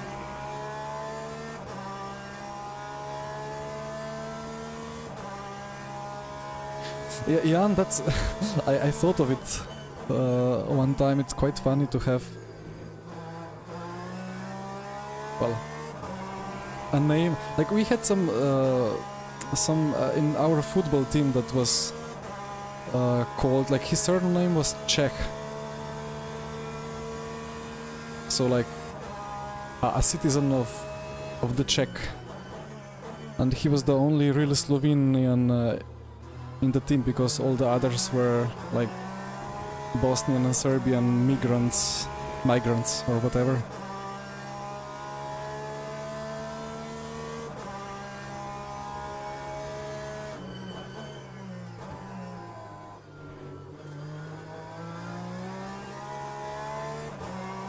Lime Rock has a drivable paddock. Well, don't bring up Lime Rock, because Lime Rock, basically the whole paddock is the pit lane, and you need to drive.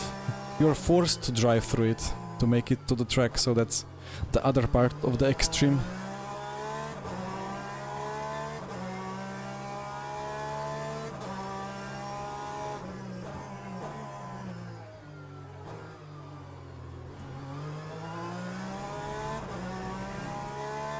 Peter Czech. Wait. That name rings a bell, but I cannot really connect it.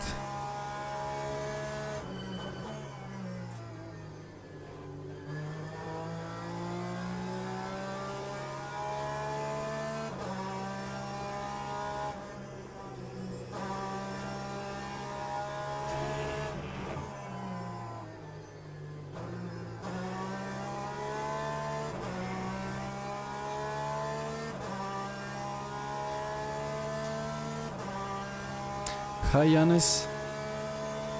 Why don't I put more car info on my wheel?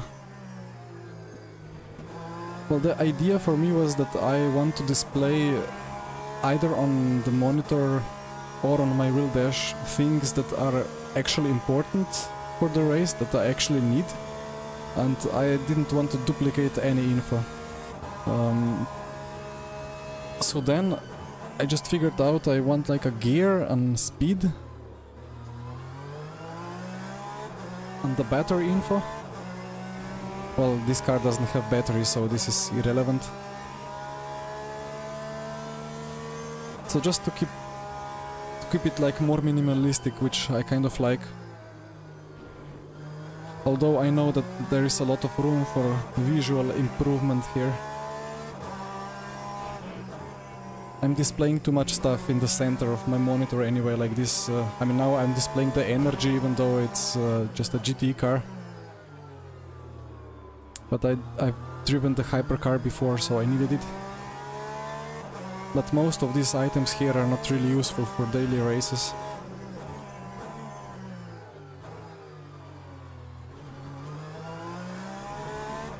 But I will at some point streamline it further.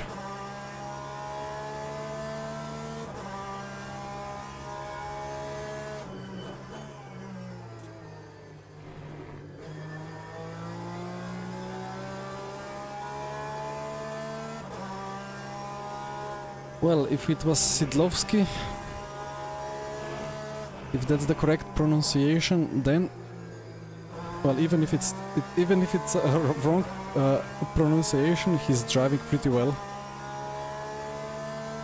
No room for error here for me.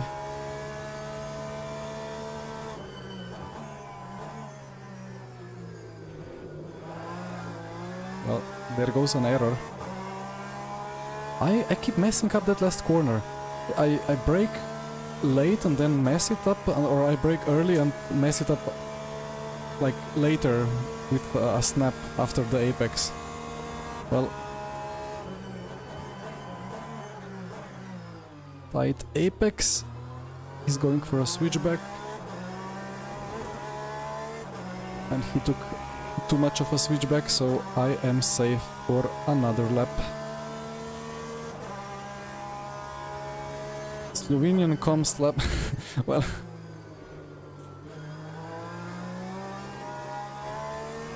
I'm thinking like it will be more strain for my brain to remember to go back to Slovenia now.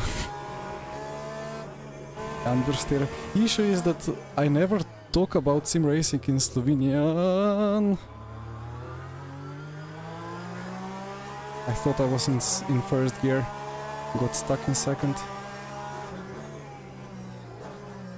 So if I start speaking Slovenian, I will end up in P2.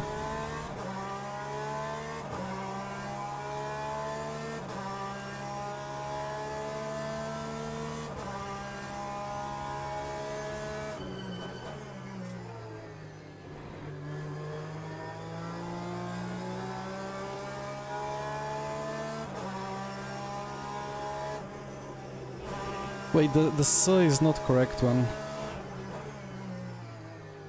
So it's not Sidlowski and it's not even Szydlowski. Is it Żydlowski?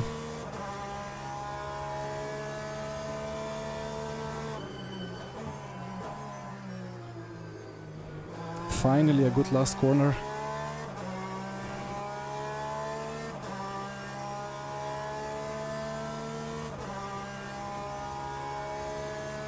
Luka Doncic, yep, that is a fellow Slovenian. IMSA better than, well, could be. I mean, the Americans know how to make the racing fun most of the time. Or maybe that's because we have been only fed European racing style, and then everything feels already stale. And when you see American racing, and there are hypercars driving around Long Beach, for example, that just looks so much fun.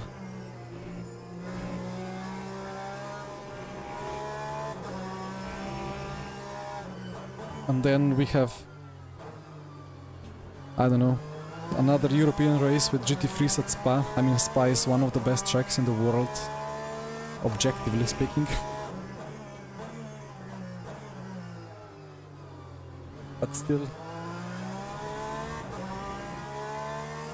it's been used so much that it's nice to have some variety. So like, I mean, if LMU got IMSA content someday, that would be absolutely crazy.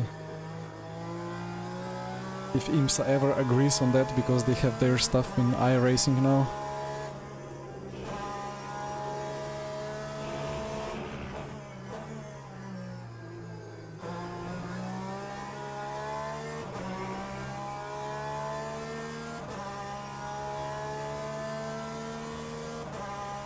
kind of want some Ford versus Ferrari content in LMU, or even the Ferrari versus Jaguar from the 50s.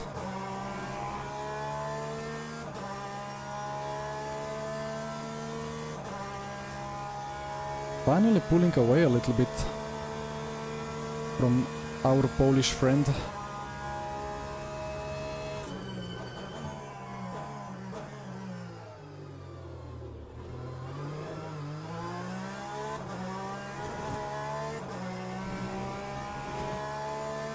AMS2 as well, alright, yeah.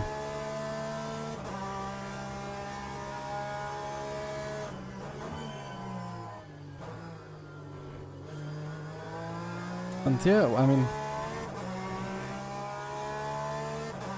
Cadillac GTP on iRacing around Long Beach. That must be quite some fun, just for hot lapping.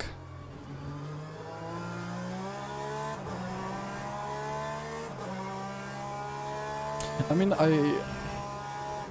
it would be fine, it would be great for any organization in real life. It would, if it was, come on, my tongue, my mouth. I need to start speaking fluently. It would be great for any organization when it comes to racing to be able to just freely give or sell or whatever their licenses to any game, because, well, it's just good for them, right? I'm really not sure why some orgs think they need to sell just one license. I mean, okay, I kind of understand, of course, if you have the official Formula 1 game, but Formula 1 is a bit different than IMSA.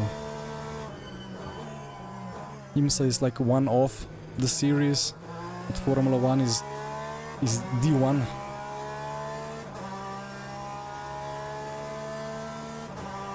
But yeah, the Studio 397 or MSG, they put that question into that questionnaire some weeks ago, right? When they asked us all to respond with what we would like to see. And there was historic content, and there was IMSA and stuff like that. I ticked all of it.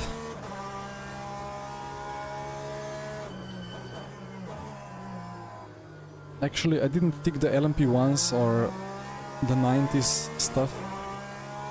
No, wait, I ticked the late 90s or something, because I want a Dodge Viper V10.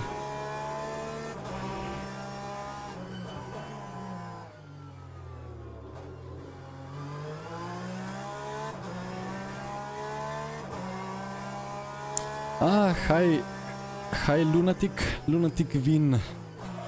Oh, and I go and lock it up. Yeah, it was a very weird race for me, but it was Le Mans, of course, Le Mans, yeah.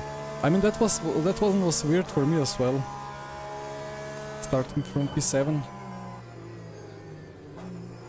but it was a really fun race.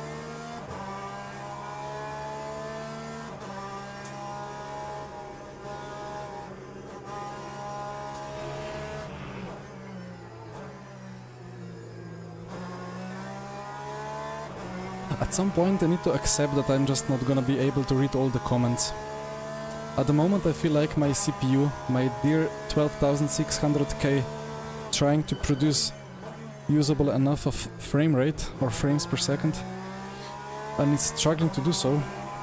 Although now I have 190, 200 even, okay. It was quite stuttery at Le Mans. But I'm not responding to comments well enough, and I'm doing mistakes, so I need to do some Ryzen X 3D upgrade to my brain,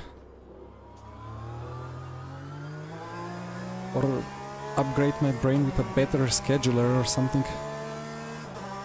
4 GTE, yeah, the old one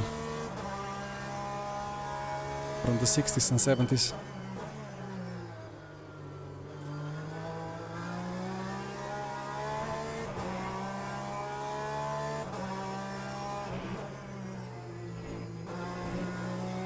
Yeah, the historic content is for sure a tricky one. Like ISI, when they were developing RF2, they thought it would be great to have some historic content. And now we have Old Spa, we have Old Monaco, we have the Old Monza. I mean, Old Monza with the oval is actually in most sims anyway, right? It's in iRacing as well. But we have the 70s Formula 1 cars, 60s Formula 1 cars in RF2. And they thought it was good projects to put their time in, which is from a monetary perspective probably not the best idea. But it was so good because they were like pure passion projects.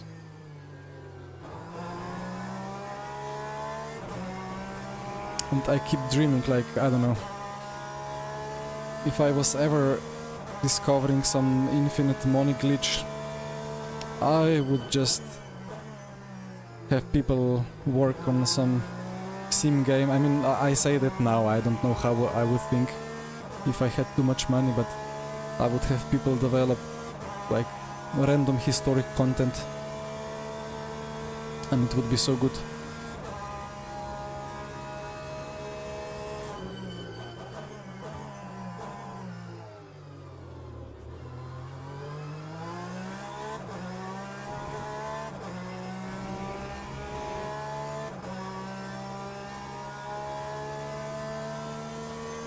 I mean, usually it's perceived as worth it or good fun if it's older than what you saw when you were a kid.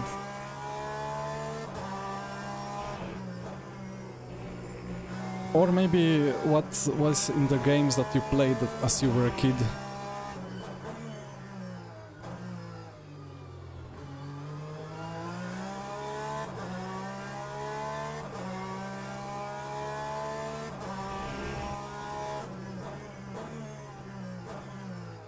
Oh, a round wheel rim, yeah, that could be a problem. You would need that with many cars.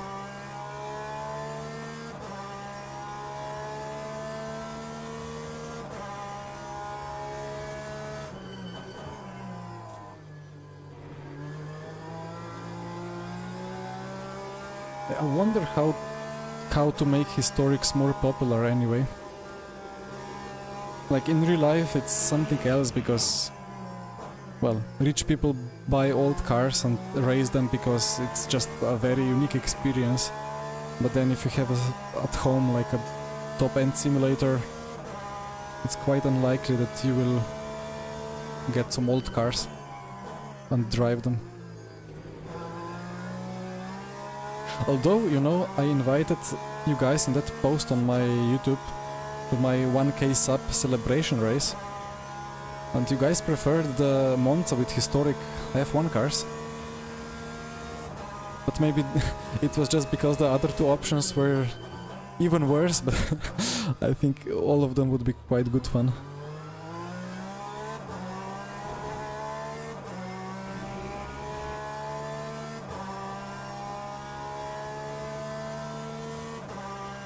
Might be cheaper to... yeah, I mean, could be correct, Pete, so that's why I'm saying it like if I had brain of now and just suddenly got infinite money, then I would probably not be even getting the ideas of getting or racing historic cars. I would just want good sim racing first.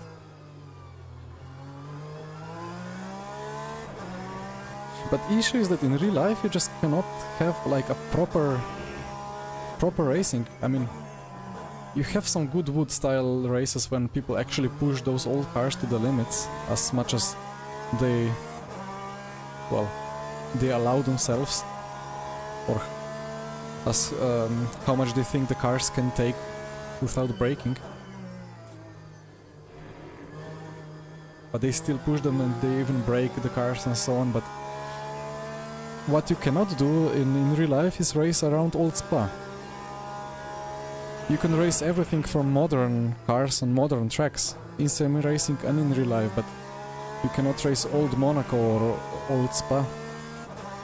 So it's like a very unique thing, but I don't know, like I find it much more interesting, and I would love to have esports on historic content, and I think that would be really good. Like proper esports race with the 50s sports cars around Old Spa. 24 hours of Old Spa.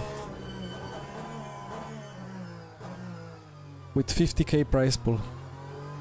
One miss shift and you are DNF. It would be really, really cool. I mean, we are gonna be racing, I think, 4 hours of Spa later on this year in RF2 without any prize pool, but it's still gonna be a nice race. Looking really forward to it.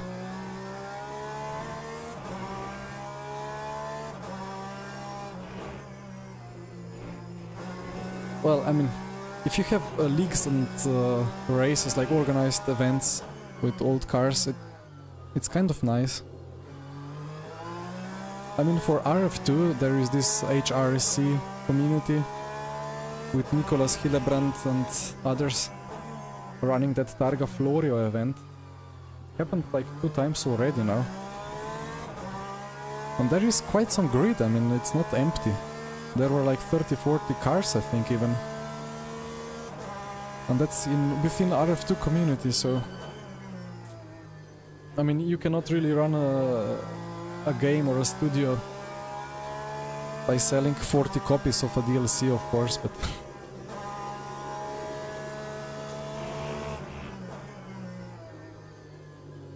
but maybe just like... yeah, if there was modding support,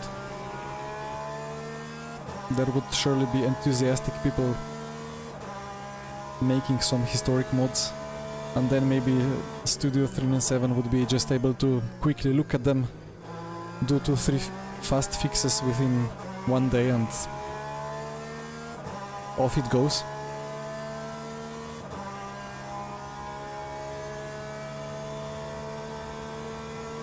Alright, Lunatic, well, I will look at it maybe. Although again, I didn't really work on Lambo setup at all after it got updated recently. So I don't really know what works and what doesn't work. And then again, I might spend a lot of next few days in iRacing.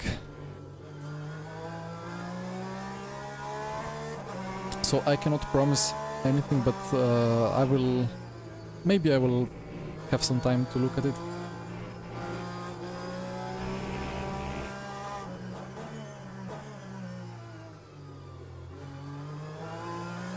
So purple sector 1.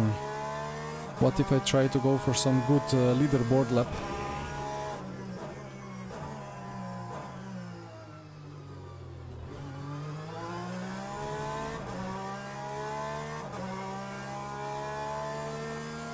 Done. What can I tell you?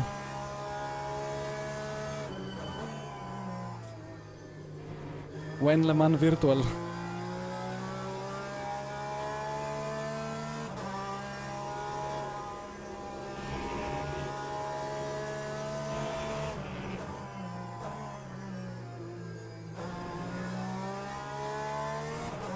I'm so scared on these brakes. But this is looking like a good lap.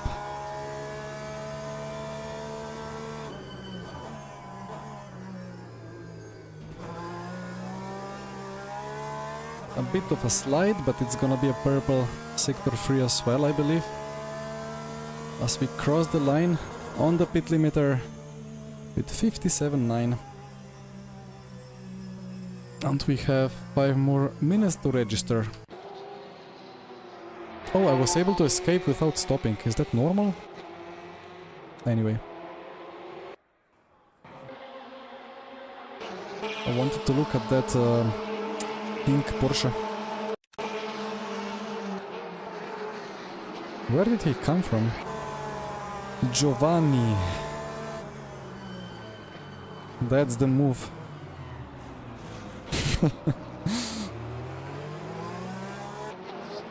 Oh, he left a lot of space on the left. Who was he waiting for? He has the radar. He sees that there is nobody on the radar. He still gave space. Anyway. It is kind of a good move, right? I mean... Like he... It's 100% gonna end up in a crash, but there is not much damage here. And it's a low-speed corner, you are on the inside, nobody's gonna spin you around. It's just easy positions. So, why not just... why just not do it? Like, just for the sake of it. I mean, I wouldn't go for it anyway, but I understand the dive.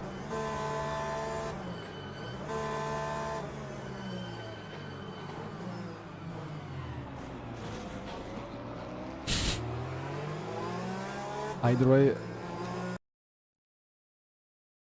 where are my results?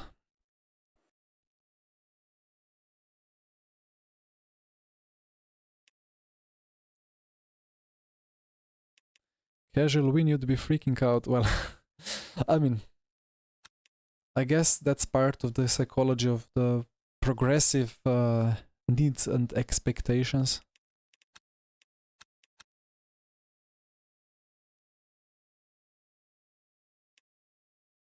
So, have the results or not?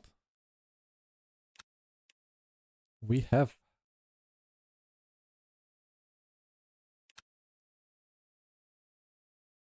Pavel Szydlowski. Szydlowski, I don't know. Only plus 0.6. Must have been quite low strength of field. And now we... Ooh! Do we see rain? Look at that. It will be a proper spa experience. That's beautiful. Finally some wet track. So for LMP2 I put it to 380. My preferred wheel range. And I will actually have some practice here, at least for sector 1.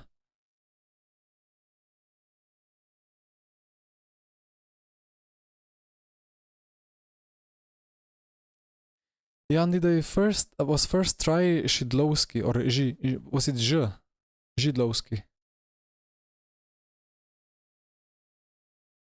Daniele, you don't use the radar. Oh, you mean...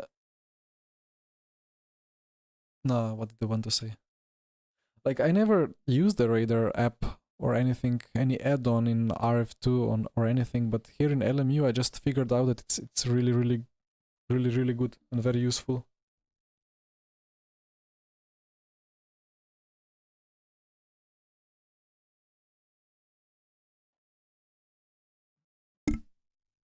So, Szydlowski. Not the Ż, but Sh. What are those TC lights on the side of... I mean these ones. Grid engineering, I think they are called grid browse or something like that. And again, through SimHub you can put whatever you want on them. Like for each single LED you can have it programmed in any way you want.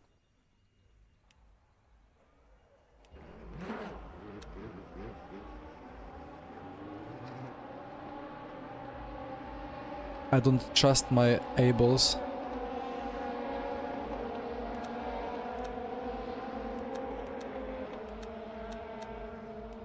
So what do we have here? Track is dump. And FFB is dead. And it's back. Wait, where is the rain? No time to check where is the rain. I need to drive.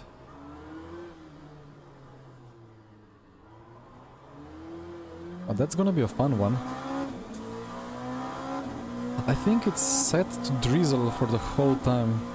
In that case, it slicks still.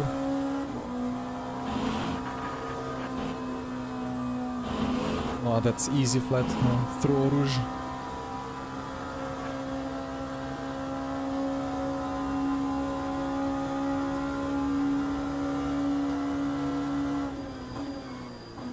Oh, the rain at Spa, Jan.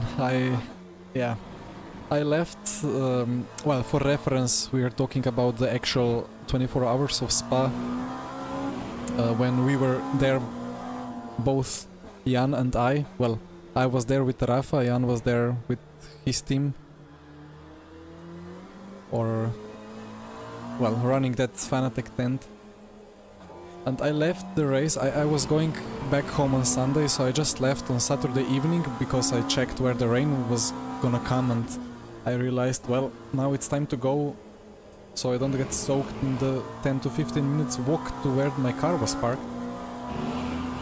And I avoided all the rain, but the track and the Jan didn't avoid the rain.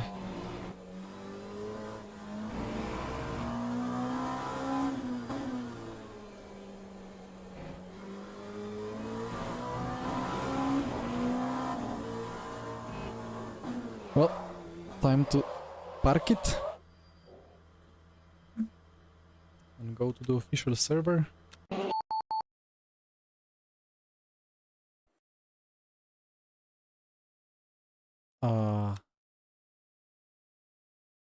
Hello? Where is my race?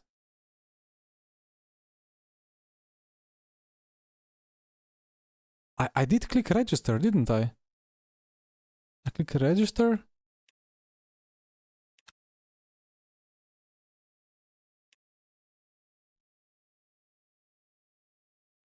Where is my Spa race? Come on.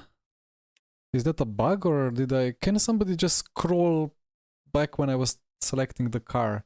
If I can ask that on the stream.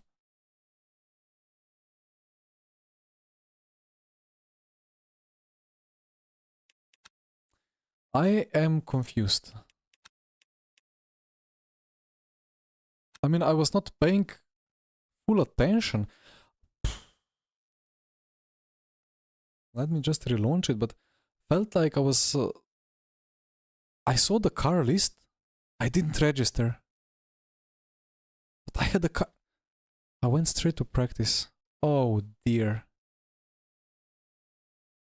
It's been a long day. Yeah, well...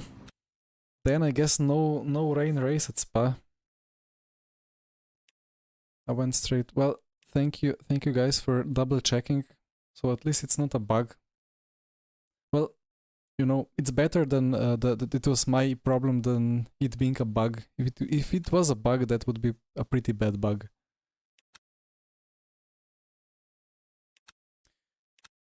Well,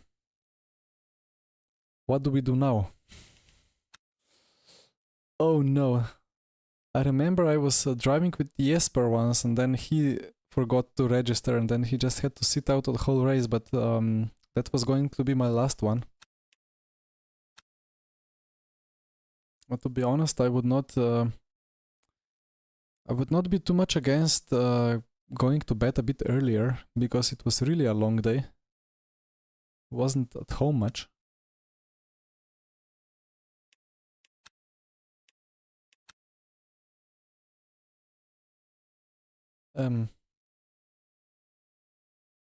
Well, I think I put the music back on and check the chat a little bit. Will voice chat be added to LMU? You mean like proximity chat? I don't think there was anything like that being mentioned.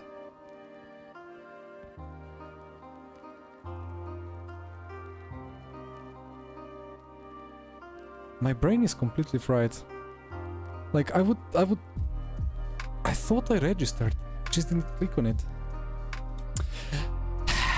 Anyway, maybe that's extra excuse of maybe an extra stream later this week, because for now I just wanted one on Sunday. But for now, okay, maybe I can make an OBS scene. Wait, actually, let me check if it actually works like this. If I put it this one,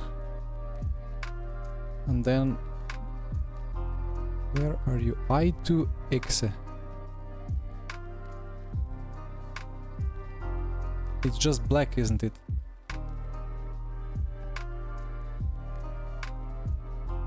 Yeah, it doesn't really know how to do it. But if I click plus and if I record a window,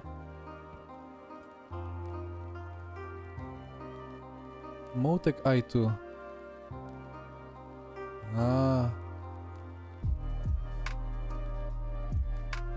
Maybe a resolution should be better, or I can just make it smaller. Okay, then maybe just to double check if it works. Actually, let me put it lower down. That's the chat. That's me. Yeah, that's perfect. To double check something, maybe let's load the LMU log and look at the setup, because I wanted to understand why I was losing a little bit of time on the straight. And you guys can actually see now much better what I'm looking at.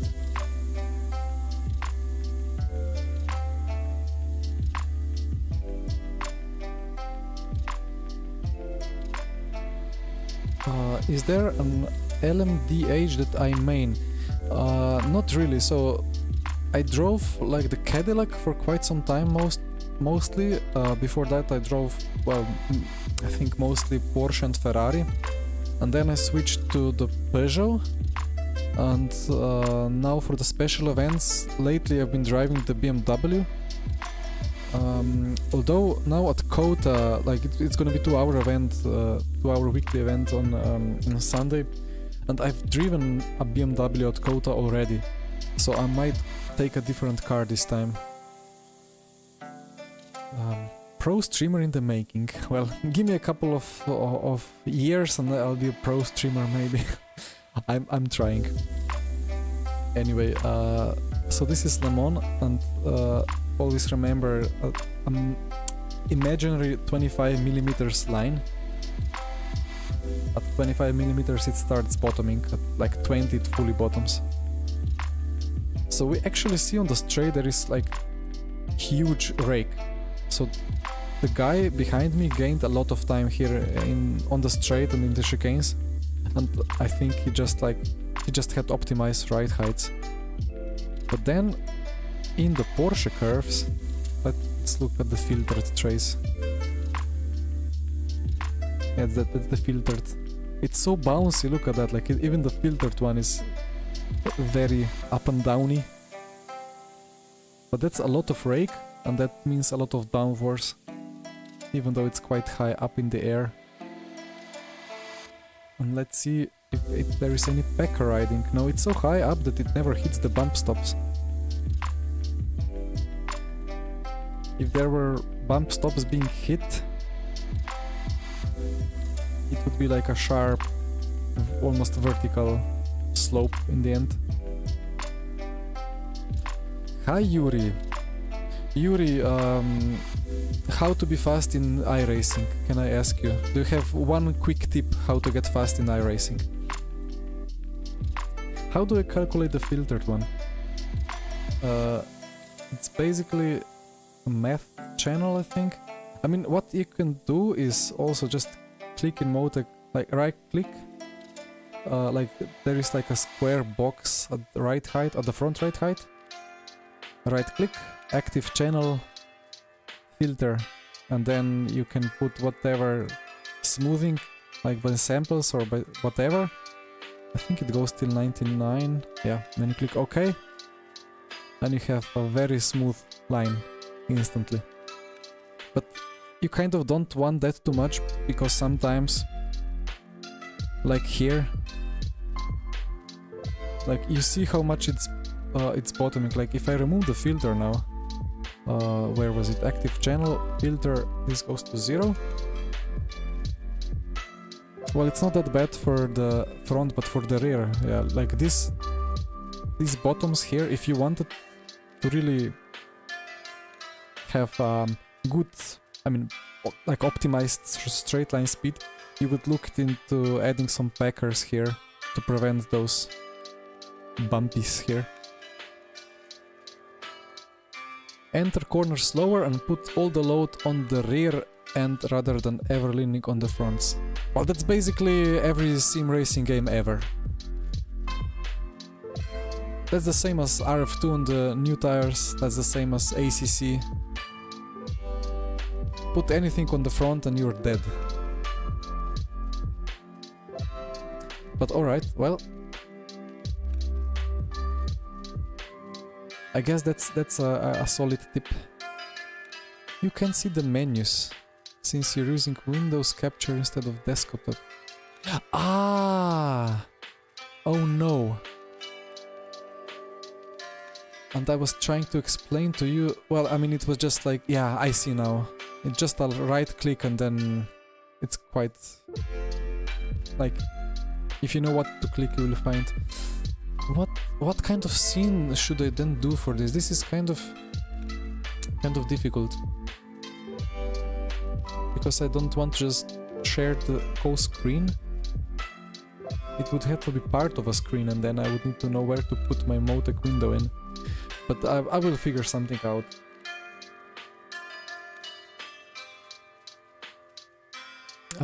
Lunatic, I loaded the default setup, put rear wing to 1 and called it array setup. So I think, can I see, it should be visible here, right? Yeah, setup. 4.9 and 8.2 were the right heights. And 8 and 7 springs. I think the ARB is a bit broken. It wasn't 14, I think it was 2. 2 from detached, so there is something not working perfectly there. Yeah, I will think of it. Screen capture and then kind of crop it properly so it doesn't like show the whole screen. I mean, it's ultra wide anyway, so I need to put some proper cropping. And yeah, 8.2, it's super high indeed. But it was still drivable. It was on the edge through the SS in Sector 1. But I was... Wait, we have downforce channels with this.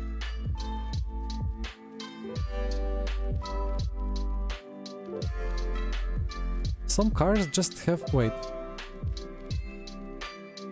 You can see what... I see that you cannot see, but... front downforce and rear downforce. No, yeah. It's... the aero is locked. The sensors are turned off. What do you have here? I think I'm just estimating something. Anyway. I will try to optimize this scene for Motec and think of it when I open it and try to show something. Okay, Jan, thank you. Super stiff fast bump and rebound helps the bouncing a lot. Okay. I mean, makes sense, right? If dampers work, it has to be like that. One wing is too much. I mean, it was still drivable, right? So it was balanced. It was just a bit difficult, but it still sticked. So it was not too bad. Anyway, one last check. So weekly is... we have COTA on Wednesday, right? And then we have... I'm confused. What is this? It's... today already. I mean, it's already tomorrow for some countries, I know. And then we have Hypercar Open. And it's at 8 PM, right? So then if I wanted to stream some of this... Oh, now I can see the leaderboard, right? No, that's the wrong one. I'm getting completely confused here. Why is GTE fixed. Why are there LMP2s in the leaderboard if it's GTE fixed? I guess it's then just a fixed leaderboard for track or what?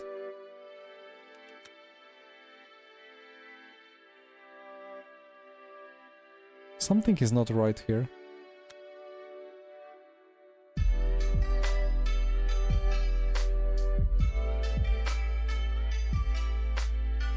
There was a bug that LMP2 could sign up for one race. I think it's just pulling a wrong leaderboard. No, what? There are barely any lap times here. But there are so many in the overall. I think these two are wrong, but then this one is correct. So let's see, James Baldwin did a 57.1. Oliveira did 0.0. David did some good lapping. I did... I was not really that fast. But alright, I was in the end just cruising. Not really pushing for the limits. Yeah, anyway.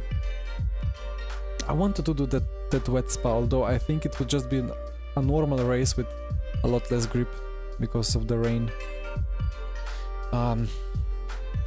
I will remember to register next time. It would be so good if we could register 4 hours in advance. Just like before a stream, I could just click the races, which I'm gonna do. Just select the cars, register, and then click like join each one without having to go into this separate UI or whatever. LMP2 was allowed to, but it's GTE fixed.